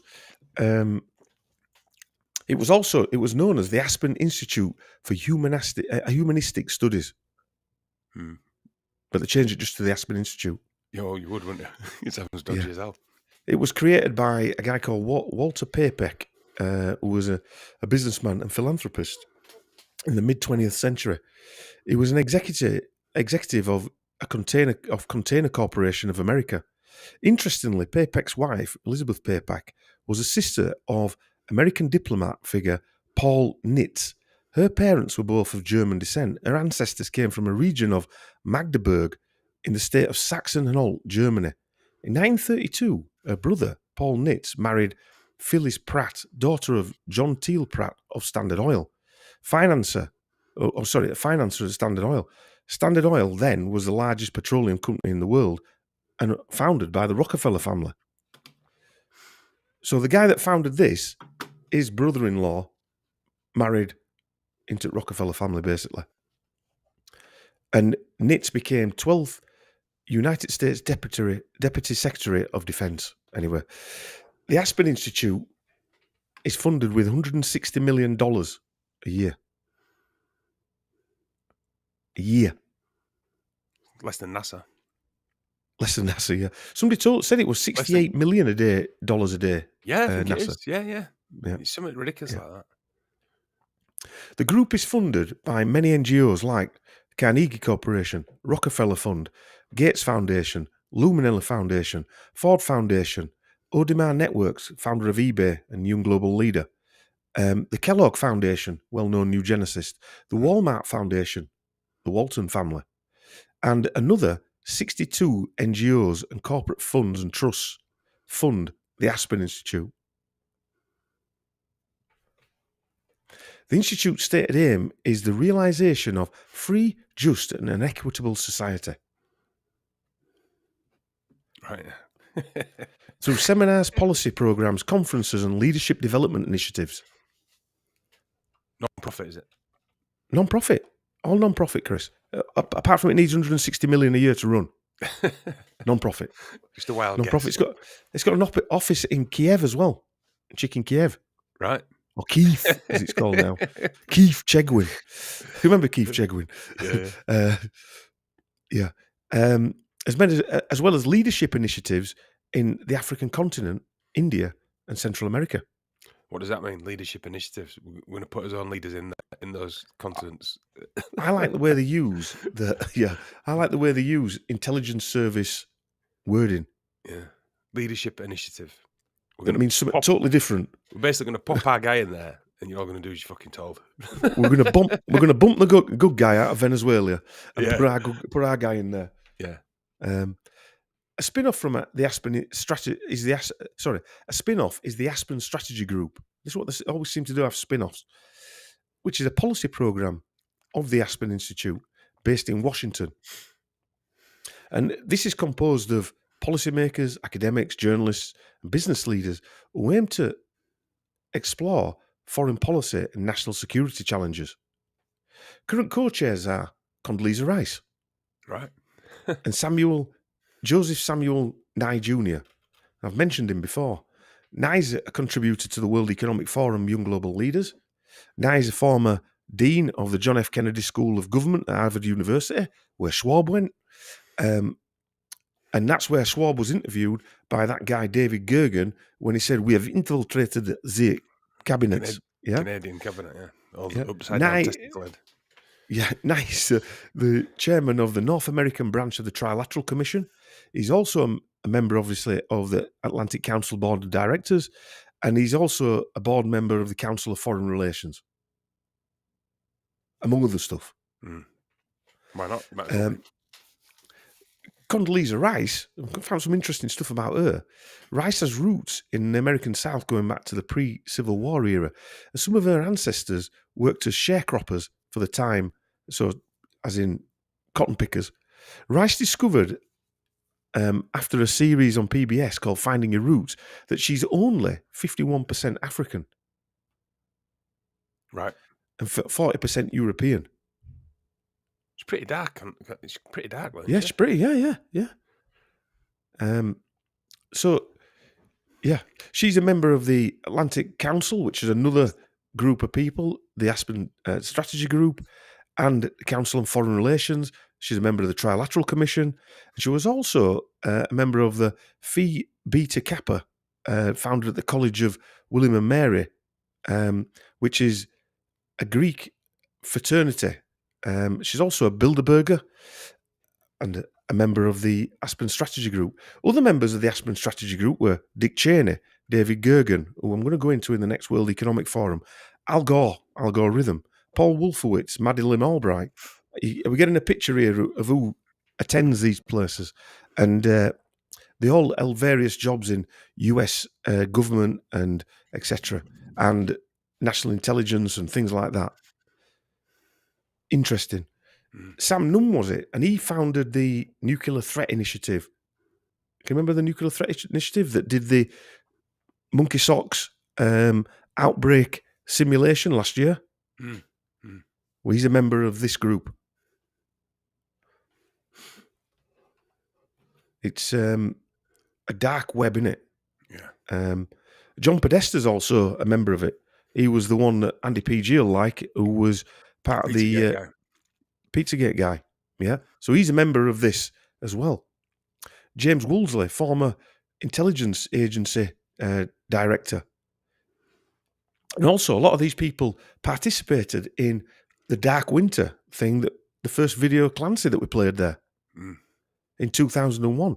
And also, a lot of them were signers of the project for the New American Century, the PNAC agreement. This guy was on the board of that. He's on the board. He was on the board of. It's linked to the CIA. He's also in the Jewish Institute for National Security Affairs and the Centre for Strategic International Studies as well. It's amazing, all these. Why do we need so many of these groups? Why is there a need? What have they actually solved, Chris? Yeah, nothing.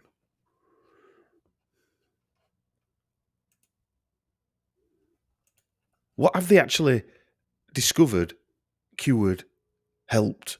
What has actually been resolved? Well, it seems like just bringing back retroviruses. Well, we're running out of water.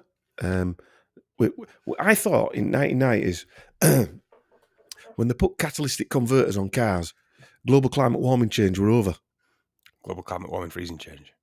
Yeah, pissing down change. We're over. But it didn't solve it. No. Then we had to get rid of Asda bags. Which is fair enough. Solved it either. I thought that was, I mean, just on a, looking after your surroundings kind of way. Not that it's going to change the planet, but that kind of made sense. I remember in 80s getting told, not even in 80s fight, I was at infant school, and I remember my teacher telling me that airspray was destroying the ozone layer. Yeah. Well, we mentioned that links Africa.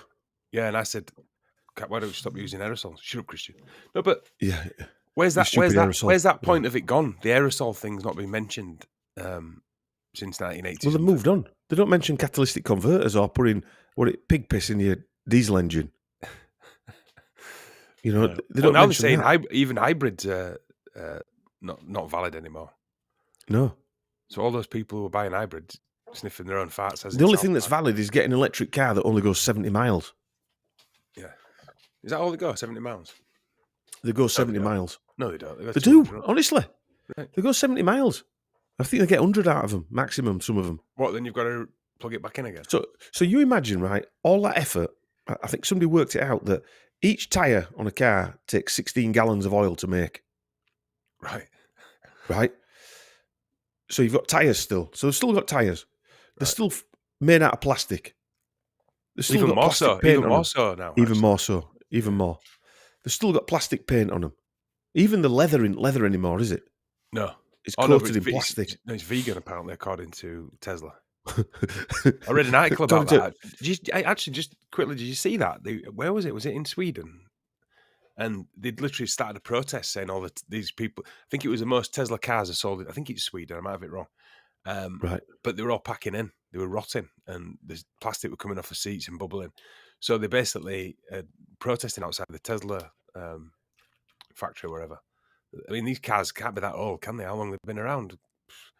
They were saying that they were deteriorating already. Right. Vegan plastic, that's it, vegan fake leather they made of the seats. Yeah.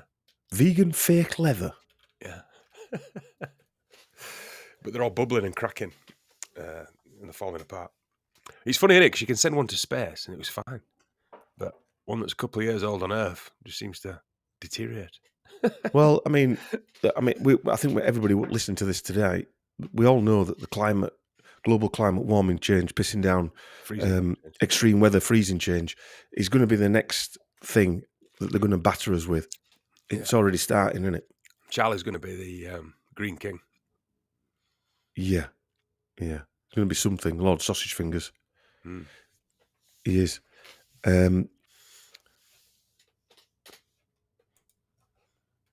Right, we'll move on to our friend, James Giordano. Oh, God, it creeps me out, that guy. I watched that again today.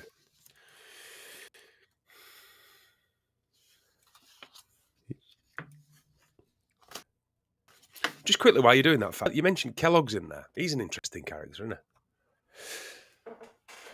he? Yes. So was he a good guy? And he was... No. Well, whether he were a good guy or not, but he was a known eugenicist. All right. He was a known eugenicist. Right. I think a lot of his... I might be wrong here, but a lot of the farms... Because obviously they're growing corn. But he started off with a health clinic, though, didn't he? Like a get better health clinic. Apparently, his brother invented cornflakes by leaving some stuff lying around, and it turned into a cornflake, and they ate it. Sounds like Bill Gates in his garage. Yeah. But then, if you go down the aisle in the supermarket now, all breakfast cereals are just you might as well give your kid an ice lolly in the morning. Yeah, they've got more sugar. In them. Well, again, they're just addictive, aren't they? I mean, I used to love Frosties. I was never a breakfast guy, so I never got to me. But no.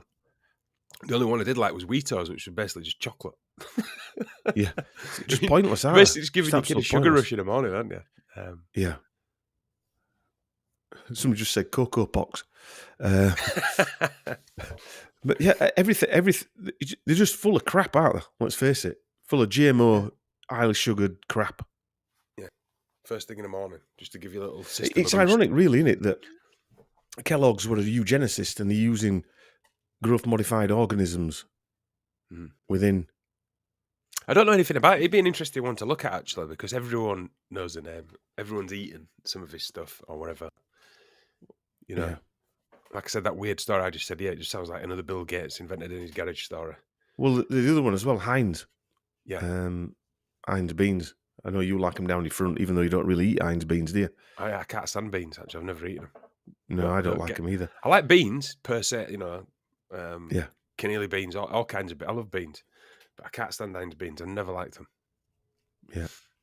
But again, the inverted world we live in, everything we're told is good for us is generally bad for you, isn't it? Because beans are good for you, aren't they? I think. Yeah, but not with 35 sugars in a can. A load of shitty and tomato. growth modified tomatoes. Yeah.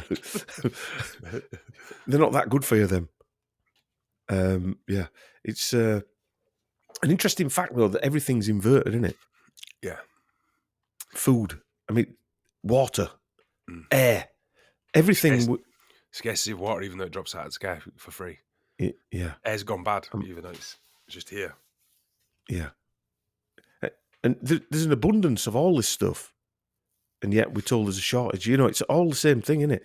Yet you've got to brush your teeth with fluoride, yet tooth problems are increasing. Then they're blaming people for not brushing the teeth. Most people brush the teeth twice a day. It's got nothing to do with that. I took my missus took my nipper to the dentist the other day, and he said they're using fluoride toothpaste. Right. Which stressed out my missus because I buy a fluoride-free toothpaste. Yeah.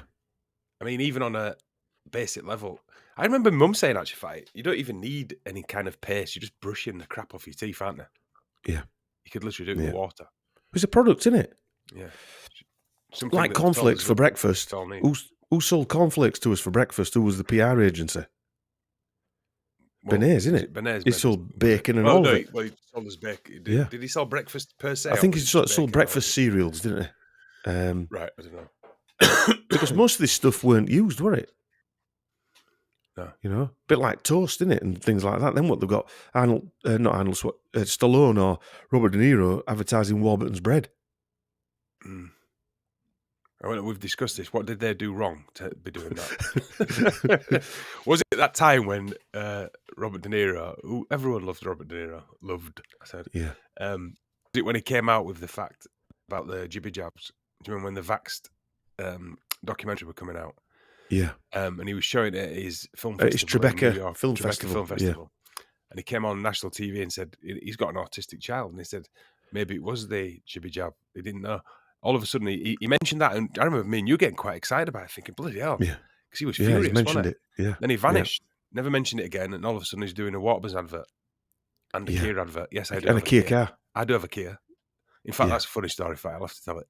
So when we were driving to the Rise Above thing on Saturday, the people we spoke to were probably told this story too. Driving to Rise Above, we went in my Kia. I told it everybody. You told it everyone, and you laughed about it for 2 days. So I still laugh about it now. I still chuckle when I'm driving, yeah. We were driving to the Rise Above thing, last treat, and we're in my car, and Dom, we got lost, basically. We're in that village just outside. So Dom rang Master Lee, who was doing the security, and was he on loudspeaker? He was on loudspeaker. You were on loudspeaker. He said, are you driving out decent? I said, no, we're in Chris's. He said, where are you coming from? Da, da, da, da. And he said, are you driving out decent? And Dom went, no, we're in Chris's. Bearing in mind, that's the newest car I've ever owned. And yeah, I said, I'm fucking sat here, you know, I'm fucking sat here. And he wasn't even aimed at me as an insult, which makes it worse. It would just rolled off his tongue. No, we're in a piece of shit. Not. Look, still laughing. Yeah. Anyway. Yeah. He meant because the road were bumpy. Yeah. And yeah. Are you a decent car? No, that doesn't retract from your answer, does it? No, it doesn't retract from it. I've chuckled for a while. You laughed all day and all the next day about it. Yeah. And that is the older brother, younger brother dynamic. I'm sure most people understand. We were talking about that. You threw an hammer at me, Ed. Yeah, that's the younger brother dynamic. Hit me on Ed when we were a kid. Pure fury. Pure fury. Oh, yeah, it's all right, though. There's nothing you can do. No, I shot my brother 5 times. You know, it was just been annoying me. You know, he nicked me yogurt or something like that. That tooth there is a false one because he threw a barrel at me and smashed my tooth out. Yeah. So, I mean, I think I'm allowed a few. Yeah. I go for physical pain, you go for psychological pain. Yeah. I go for trauma that lasts a lifetime. Yeah. You go for superficial wounds that heal easily. Going back to De Niro, though, if you think about De Niro, and it's quite a it's quite an interesting thing because I mean, him and Pacino are probably the actors out there of our generation. For our generation, yeah. Yeah. I'm not on about Brando and people like that. I'm on about the guys that were not born, but started getting big when we were kids. And look at the films he was in: Taxi Driver, Godfather, you know, all these type of films. Yeah. And really, what have they been in after Heat? Yeah. But also Meet the Flockers were all right, but I mean, it wasn't a De Niro film per se, was it? He was pretty not good. Something you'd expect him to be. But again, look at the programming in all them films, What you realise now as you get older is we used to admire they're all gangsters. None of them are nice people. No, none of them Anti-heroes are. or whatever. No. But Yeah. we admired them because we thought they were cool or whatever. And Yeah. now you look at them, you just think they're actually all horrible, and they're all just trying to shaft each other. And we're spending hours watching these films about them. Yeah. Being programmed with these heroes that aren't even heroes. I struggle. I used to love gangster films when I was a kid. I struggle with them now. I don't think I'd have actually. Well, there's been a massive rise in these gangsters sort of having their own channels coming out and talking about stuff.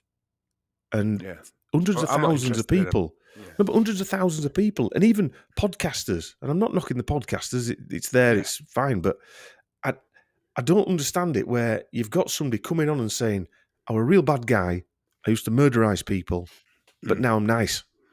Yeah. Granted, everyone can change. I'm not saying you can't change, but I don't know. You look at it and you think, is this part of a programming again? All of a sudden, all these ex-gangsters in Britain and America, you've seen it with that ex-mafia guy, Michael Francine, is he called, that's come out, who were part of that massive, and he talks like, somebody out of a De Niro film, and talks very matter-of-fact how we were making, I forget what it was, $100 million a month or something like that in 80s, and he got banged up and etc. And they're all snitching, and you got Sammy the Bull and all these other people that have got their own podcast now, telling all the stories about the hits and all this type of stuff. And I'll give you an example. One of my favourite films when I was growing up was I used to love Donnie Brasco. I read the book, loved the film, loved all Goodfellas, all that. I watched Donnie Brasco some time ago, and I can't believe good acting, obviously, Al Pacino, but they're all horrible and they're all fucking idiots as well. It's just for a bit of whatever glamour, it's not even glamour, it's just shite, I know it is, and that's what the sewer rats. You with, the sewer rats, exactly. They're programming you to all these people on a pedestal, and like you said, those gangsters and stuff like the craze. Look at the craze fighter. How many films have been made about a prime example? 3 or 4 films now about the craze. Oh yeah, but it was safer when they were. Well, our dad used to say that, didn't he? It was safe. So let's get it right. Everyone was stabbing the fuck out of each other then. There were more stabbings then in the 60s than there is now, and gun violence. But now, I used to have that argument with him. The highest rate of gun violence, and I said that because he used to go on about Second World War, and he could leave your doors open and nobody'd come in and blah blah. And in 60s it were like that. And I went, "What about Moore's murderers?" And he went, "Well, you've always got a fucking smart answer, haven't you?" And and anyway, I said, well, that's nonsense because the biggest rate of armed robberies was in 1945 after the war. All coming back the influx of all the weapons. Bringing all the weapons home, all coming back with whatever. German Lugers. Syndrome. Can't get a job, let's go rob a bank. Yeah. Oh, no, Royal Family look after them, Invictus Games. Right, yeah. Sorry, I forgot about that. Yeah. Get all little ginger ninja up there to talk about. Yeah. No, he's not in Royal Family anymore. Apart from all the bodyguards and helicopters and stuff. Right. Other than that... I'm sure I saw him walking behind the coffin, didn't I? Well, he's got his uniform on with medals on it. Never fought in a fucking battle, but he's got his medals on. I like all that, where they've got all the medals on. They've never been in any action. Yet poor fuckers who have been in action have meant to have fought for freedom. Just get shit on. Yeah. Queen and country. Not one of them royal fuckers has fought in any battle, have they? No, they've been chaperoned in a helicopter for a bit. Yeah, for a bit. Yeah. And they've got more medals than anyone else. I suppose it's come full circle, really. There's other stuff I want to talk about, but I quite like talking about these. No, just quickly as well. I watched these films. I quite like talking about the films, to be honest with you. What we were talking about, but go on. No, I was just going to say. I watched this morning on the news the people queuing to see the Queen. I mean, I think they were queuing for 10 hours, all night, days. Some of them said they were there. Whether that's true or not, I don't know. And when it first happened, stood outside Buckingham Palace in the rain with a brolly. I mean, she wasn't even there. It comes back to that mass hysteria, doesn't it? That mass hysteria that the government, the machine, the parasite, wants to get people into that trauma-based psychology where they don't even know this woman. Don't know her. No. People are saying to me, it's the end of an era, innit? End of an era. But it could. I see that as a different thing because he keeps saying that it could be the start of a new era. Right. Yeah. Do you know what I mean? And is it symbolic? Is that why they wait to this point in time to tell us that she'd been dead for 5 years, 3 years, 2 years, whatever? Is it symbolic that she went at this point? It's funny because we actually mentioned that on a podcast the day before she croaked, didn't we? Yeah. Saying they're going to use it for something. Because I think we had the same suspicion as most Do people. you think that they've had her on ice since before, like, the nonsense? Because obviously they couldn't have had all this celebration, if you like, black celebration, because nobody else were allowed to go visit their families when they were passing away, or in nursing homes or things like that. And also, you wouldn't have wanted it to happen in the middle of the nonsense, would you? Because that would have took attention away from the nonsense and focused on that. Well, it's prime opportunity, this, because Lizard Untrustworthy, has just announced 160 billion handout back to the oil companies that she used to work for, and one of them gave her, I think it was 100,000 or whatever, for a leadership campaign from BP, and she's now borrowed 160 billion from the central bank of the Rothschild to give back to the central bank of the Rothschild. Sounds like a plan, doesn't it? That we have to pay back over 20 years. Or generation, a new era. And the delusion. Did she work for Shell, was it? She worked for Shell in her younger days, yeah. Yeah. Who have doubled all his energy bills, but they made 7.5 billion profit. You got to feel sorry for them. It could get hard next year, though, Chris. Yeah, could be a dark winter again. Yeah, another dark winter. The irony is, we've got, I think it's $2 trillion worth, whatever this figure means, it's nonsense, but of gas in the North Sea. And we've got no pipelines. Like you say, what does that even mean? We've got no. Let's just say we've got some gas in the North Sea that's owned by the British people, that isn't really owned by the British people, because when they borrow the money from the Bank of England, they give bonds against what the British people own back to the Bank of Parasite. We've got let's just say we've got $2 trillion worth of gas in the North Sea. There's no pipes bringing it in. We still buy it from Russia or wherever else. So why haven't we been using this over the last 30 years? On a very basic level, what it is we're totally reliant on the systems, aren't we? Yes, the parasite. And on the parasite systems. And now they've got us by the nuts because they can switch them on and off whenever they want. Yes. And what they're going to do is just shitting themselves and talking about it and blaming the next door neighbour because he's got his lights on in the evening or whatever. You can see where it's going, can't you? Well, it's death by 1,000 cuts, isn't it? It's not a big one. There's just going to be lots of them. Well, also, like we said before, they know that the mob could turn on them. So I think it's like a push-pull situation, and they've got to do a bit, gone too far. And now, with data collection and social media, they can immediately see the reaction of the mob, which is us. Yeah. As they could see people leaving flowers, walking past a coffin. Yeah. Is it open? Can they see her in there? What's in there? I don't know what's in there. A pile of bricks. What's in there? A corgi? Yeah, a load of corgis. An osse's head. What is in there? One show we want to do on is TV, watching TV. Yeah.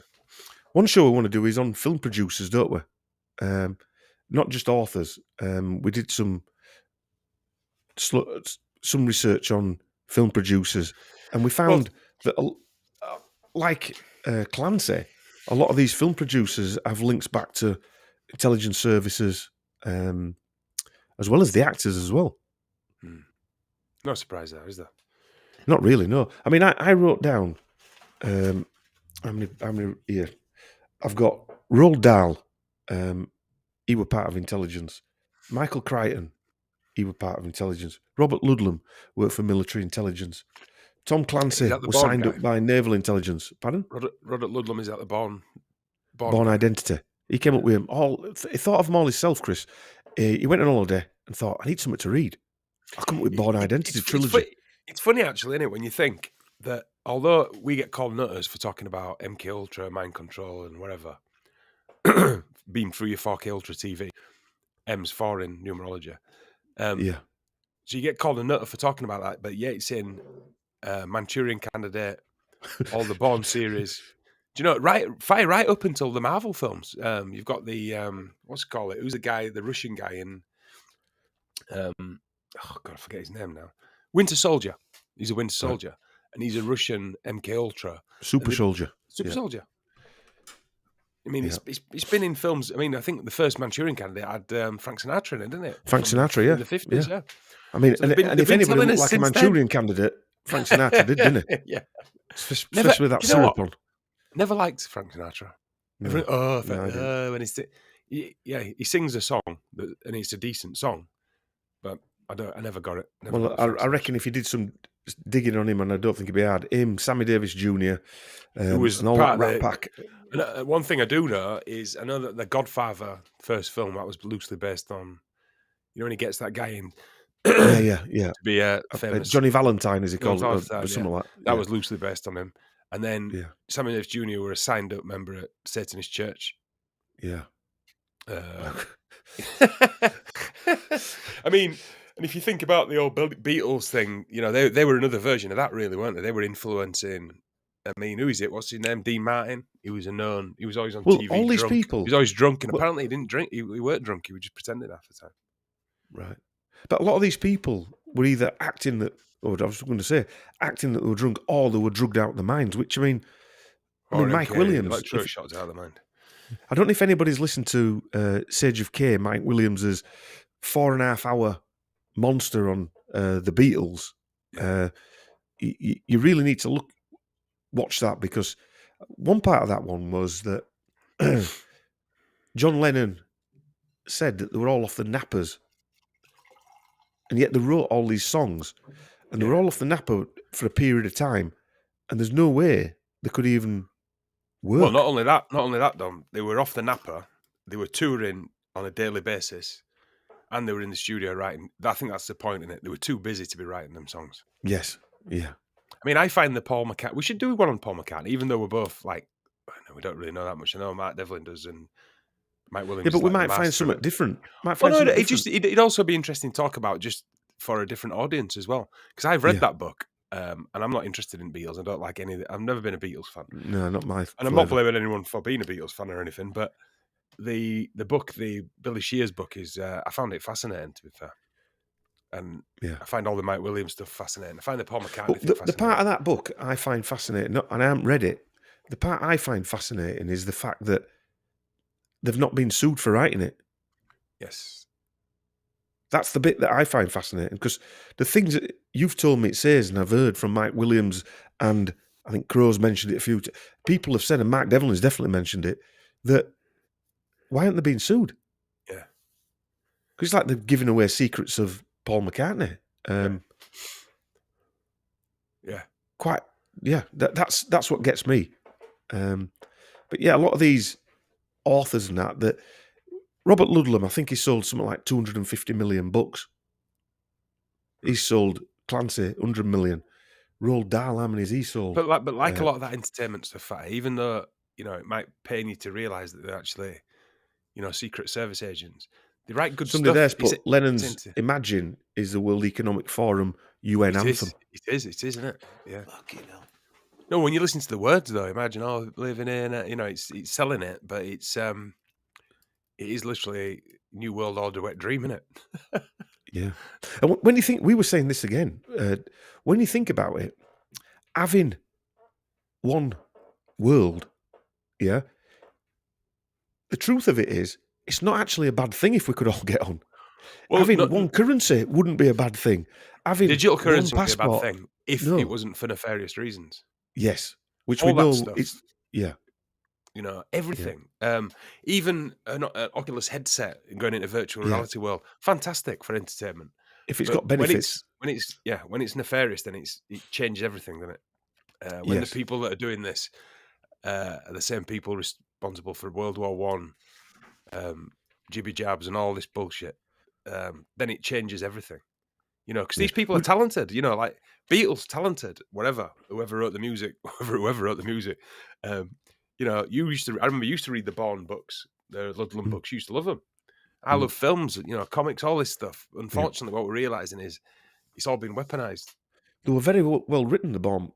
Not because now they're all ghostwriters that write them. No, Obviously, not him; he's dead. But still, they will be though, won't they, Dom? Of course, they will be because there's a propaganda machine behind it. They're going to be well written, and well financed, and all that stuff. You know, you've got they're owned by billion-dollar companies, aren't they? Yeah, you'll have think tanks behind them as well as the writers, whoever are writing them. You know, coming up with why they're doing it and what they're going to plant in there, what they're going to, you know. Yeah. There's a massive machine behind it, so they're going to be good. I love Star Wars films. They're going to, well, saying that, they were all shite, the last ones. Is that where they went too far? They lost their humanity. They were just literally being written by, not saying AI, but literally by, I don't know, putting too much of it in there, and they've had to back it off a little bit. I don't know. Putting too much truth in there, you think? No. What I mean is with Star Wars films, they're putting too much of the LGBT, you know, all the woke bullshit, everything, yeah, all that crap, and they're missing the point of just making a good, entertaining film. Well, but do they care? As we know, I mean, how much, right? Make any money out of it or not? Be an interesting thing in the chat. How much of the mainstream media, now classing everything, games, video, film, whatever, is a control mechanism? Because the more I look at it, the more I think all of it. If it's been beamed, apart from like Ozod, people in the chat and Rise Above and lots of other people who do podcasts, I'd say that's the only search for truth there is. Because I didn't watch it. When it came up on YouTube, GB News, they've all got black suits on and ties. Yet they've all been questioning the arms spear. Yet if they can't link the two... Yeah, but they were pushing it 2 years before that, though. So. Yeah, I know they were. But what I'm trying to say is that Sky News in Australia that were questioning global climate warming, pissing down change, and the jib-jab, lockdowns and stuff like that, they're now out talking about royal family and all this type of stuff. No, but it's controlled. Can't they see the link? They can't see the link, can they? It's blatant controlled opposition. I mean, yes. It's sometimes difficult not to get, oh, this guy's telling the truth.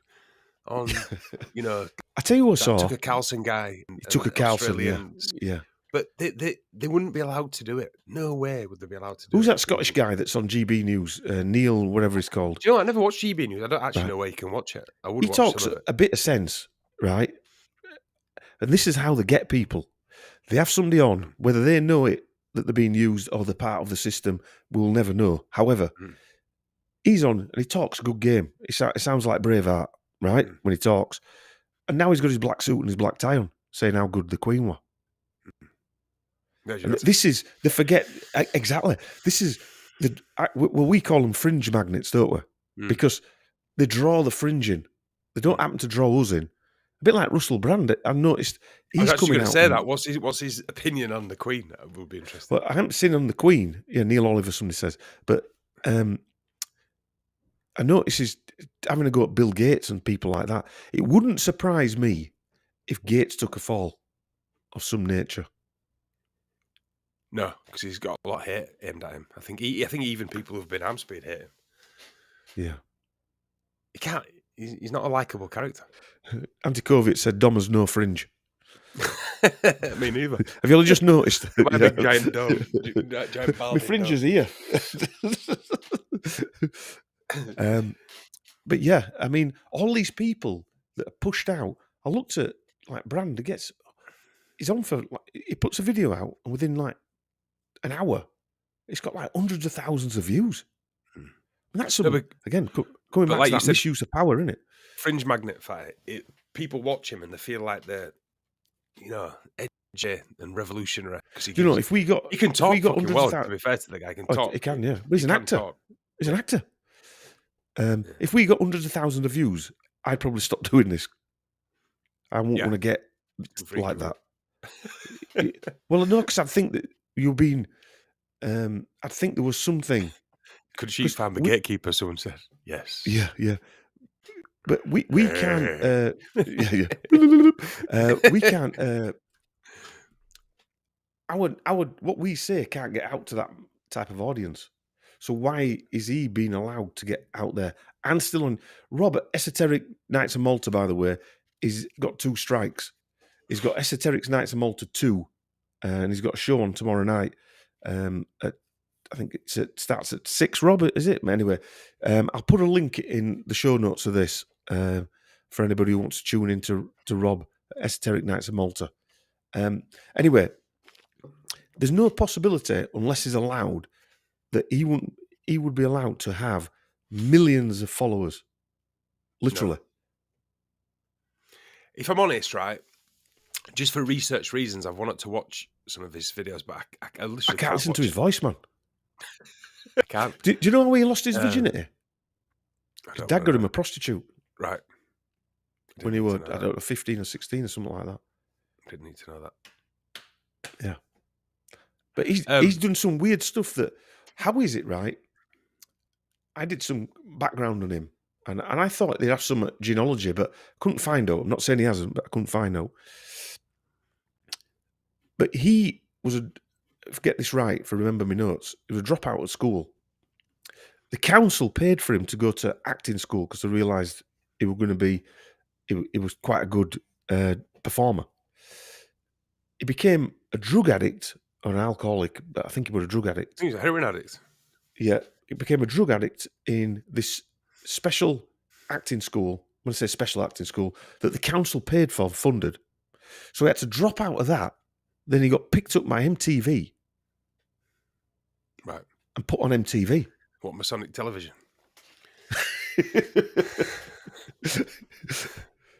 But what does that really happen? You know, you're a smackhead, and then MTV say, we'll put you on our show.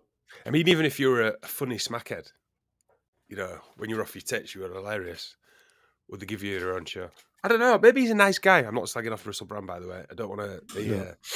Yeah, maybe we've got him wrong. I struggle with him, but maybe we've got him wrong. I noticed he had I'd like to hope we've got somebody wrong. Yeah, I noticed he had Dr. Campbell on his show once. I didn't watch it. I can't watch it. Yeah. Yeah. Anyway, do you want to talk about Fabian Society? No, I'm happy talking now. Fabian Society. So I mean, end of. If he's a member of the Fabian Society. I mean, Stephen Fry's another one. Somebody mentioned him there. He's another one. They talk really good fights, but in reality, Stephen Fry, I think, was used or was part of the woke agenda, mental health agenda. Do you remember he was doing a play and he vanished and no one could find him and it was all in the newspapers. Didn't he end up in France or something like that? Yeah, and he'd had a mental breakdown. That was the beginning. That was the beginning of the you need to look after my mental health. Yeah. Yeah, and you are well enough to look after your own mental health. Can I just say... So you need us to do it. Would you mind if I go to the toilet? I'm going to keep going for a little bit longer. Well, we're only going to go for 5 minutes now, so we're going to finish at 10. So you've got 5 minutes. Go a bit longer if you want. I just want to go for a while. Yeah. 2 seconds. We're meant to be professional, Chris. Well, I'm sorry. He's just left me in the lurch, hasn't he? And he's left me with you guys now. I'm going to try and find a video to put on.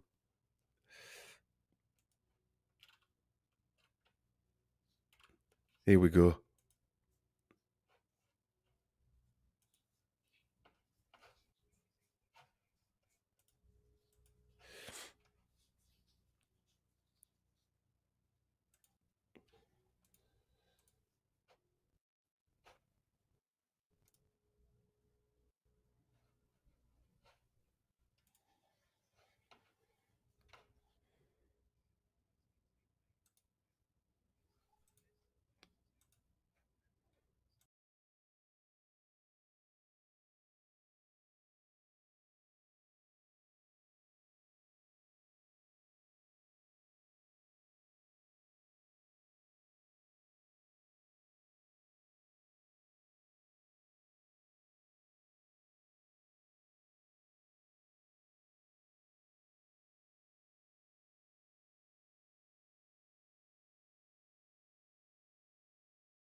tried playing the video, but there was no sound, so you scuppered everybody there. Don't know why.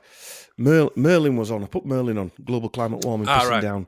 No, sorry climate, about that. Climate change abuse, woman. But anyway. Yeah, I had to go. I couldn't concentrate. No sound. Did you want to talk about any more of them videos? No, we've more or less wrapped up now, Chris. Well, the one that's getting me just quickly before we go is that clergyman. Oh, the preacher. The preacher. What did everybody think of the preacher? Yeah, because I've watched the video where he actually says, talking to another preacher, and they're talking about what jets they own, and he said, I couldn't stand to go, normal class and stand up in a tube full of demons. That's what that woman's quizzing him about. Yeah. But have you seen his eyes? I know. He's like Mad Dog's bollocks, aren't they? Well, do you know what? I actually think he believes he is, because he says he hears voices. He says, I stood up and I hear, it's just whose voice he's hearing, because he's definitely no one. You sent me a full video on those freaks. I watched the documentary about them. Yeah, you sent it me. Yeah. Yeah. There were several of them, weren't there? But look at his gold, weird, sparkly yellow, weird eyes, and how forceful he is on that woman, and he's like, no, don't you, just his own mannerisms, everything. That's a guy who's got what he wants his entire life. Or do you think that's an exaggeration of what, like, say, newsreaders do? Yeah, absolutely. Yeah. There's some psychological mind fucking going on there, no, without a doubt.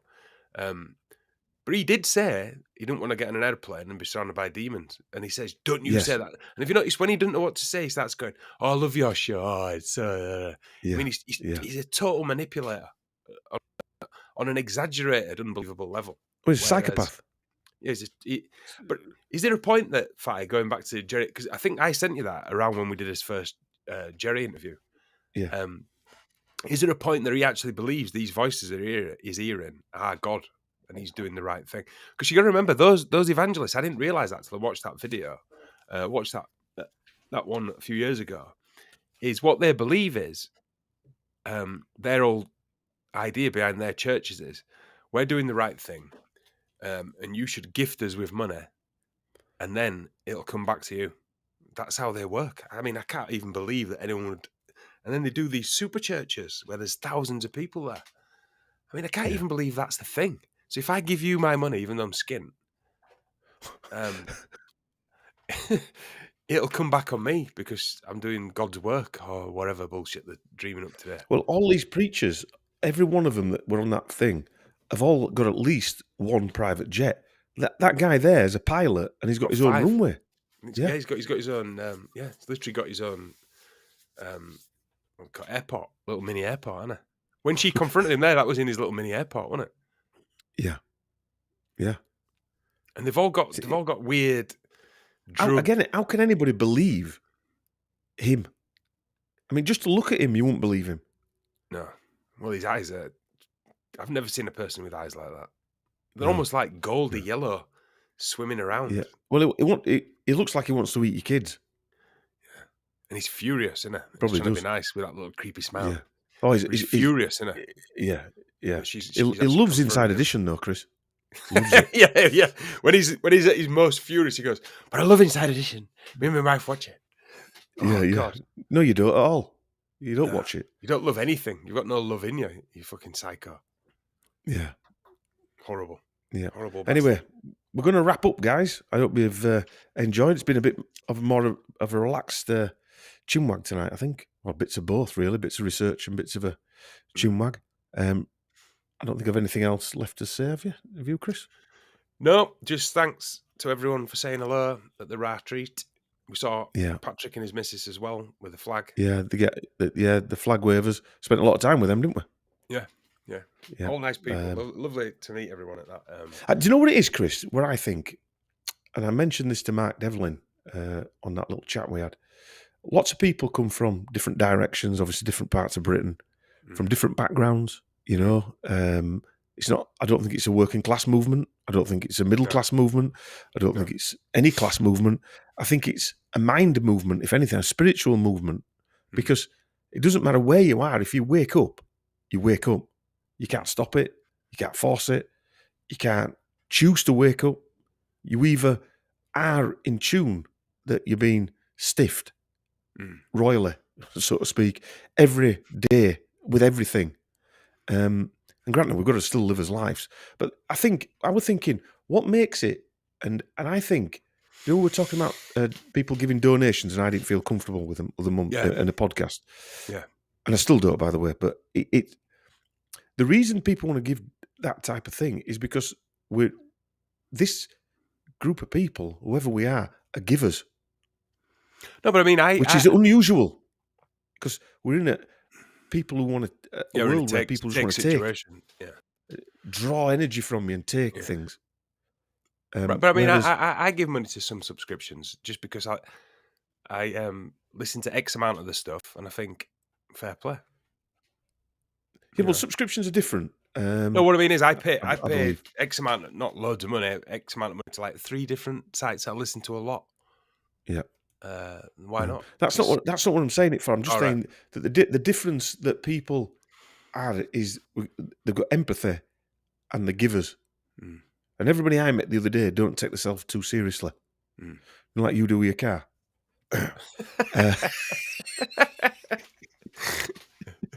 my beautiful Kia. Yeah. A nice car, actually. No, it's a nice car.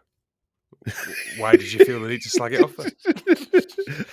You were actually slagging my car off. It was just that older brother just came down. It just came out, Chris. It was just a total accident. It's all right, we're in Chris's. Yeah, it's Chris's car. Who gives a shit? Do you know what my daughter did the other day? I just threw an hammer at him. You know my bucket bike I've got where I put my nipper in the front? The one that you said you wouldn't be seen dead on. So I've got one of those bikes, and it's very Cambridgeshire, so it's got like a little bucket on the front, put my nipper in it. Went out for a little pub lunch, and my missus were behind us. And my nipper, who's 4, right, just shouted out, "Mum, you left your phone." So Lou went, and then she looked at me and went, "That were a good one, wasn't it, Dad?" Yeah. And I went, "Yeah." And then she went, "Did you see her face?" And I went, "Yeah." Unbelievable. 4-year-old already winding her mother up. Brilliant. But yeah, it's fantastic that. She falls for it every time though, doesn't she? Yeah. Obviously, if she thinks the cat's going to get kidnapped by an owl. Yeah. I'll slice it in half like not a that difficult to wind up, is she? No. She's a gullible what, sorry? Well, she said the back door. Watch the cats in the back door because it could slice them in half like a bacon slicer. What wonderful imagery. Yeah. I'm like, you should write Stephen King books for fucking cats. Yeah. I think next time we'll contemplate what to do, but I've done it. This was going to be about Werner von Braun, actually, wasn't it? In fact, you change your mind every 10 minutes. NASA. I don't actually know what's going to happen until I sit down in this chair. I've done a massive load of research on Werner von Braun and Operation Paperclip. Yeah. And I think that's what we might do next time. I feel a bit bad, actually, because you have all that Giordano stuff as well. Oh, no, there's plenty of time to deliver stuff like that. Yeah. All right, then. Well, we'll see you next time. Thanks for tuning in. Fantastic. Thanks for the abuse, Anticoviat. I think Spider's in and all. Eye for an Eye. Amy and Patrick's in. Jacko, Crab Claws is in. Crab Claws is there. How come you're in tonight, Jacko, not on OnlyFans? We actually spoke to Crab Claws on his way back from the Raw Treat, didn't we? Yeah, we did, yeah. We dragged him away from screen. OnlyFans. Yeah, from his OnlyFans screen, where he's showing his hairy legs off to somebody.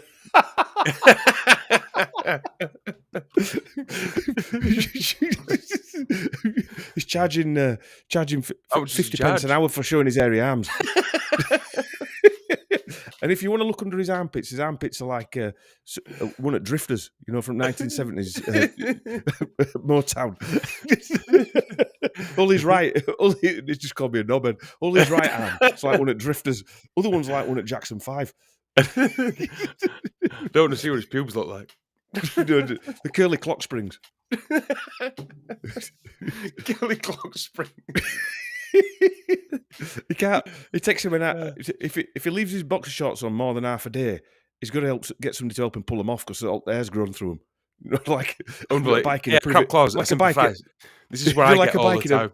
They're like a bike in a privet edge. Everyone's tried pulling a bike out or a pram out of a privet edge. That's what it's like Jacko taking his socks off. Look at the glee Jacko in his face. Look at the glee when he's insulting you.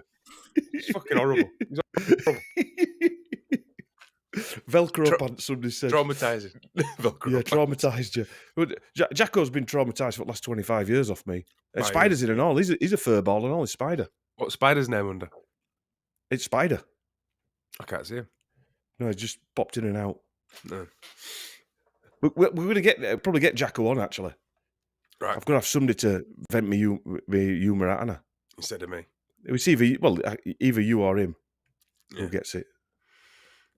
Yeah. Anyway, so we'll check you later on. I said that 5 minutes ago. I seem to be doing an outro for 10 minutes, but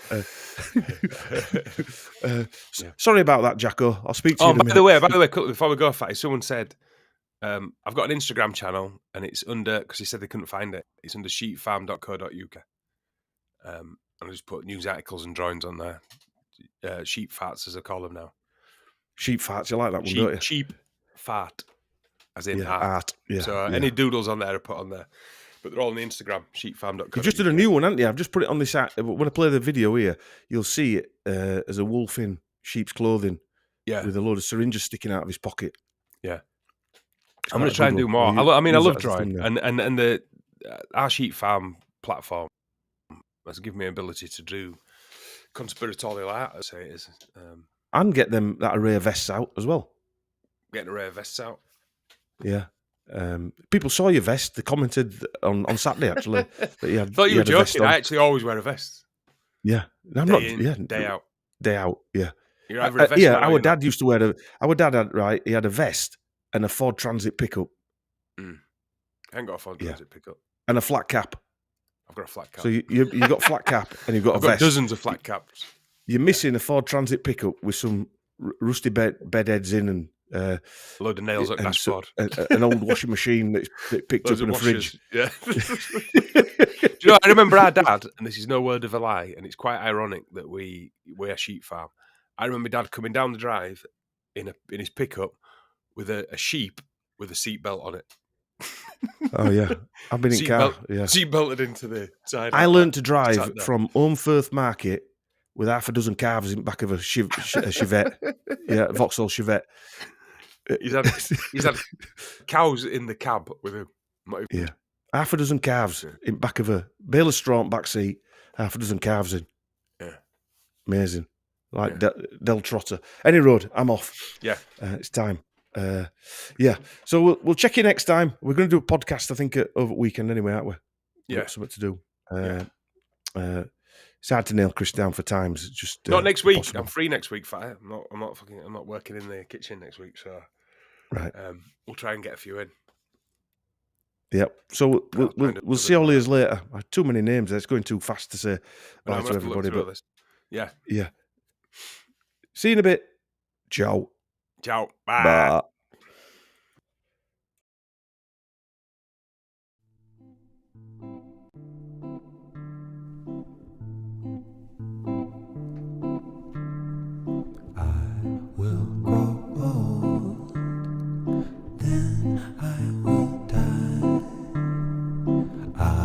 Be a part of the oceans and sky.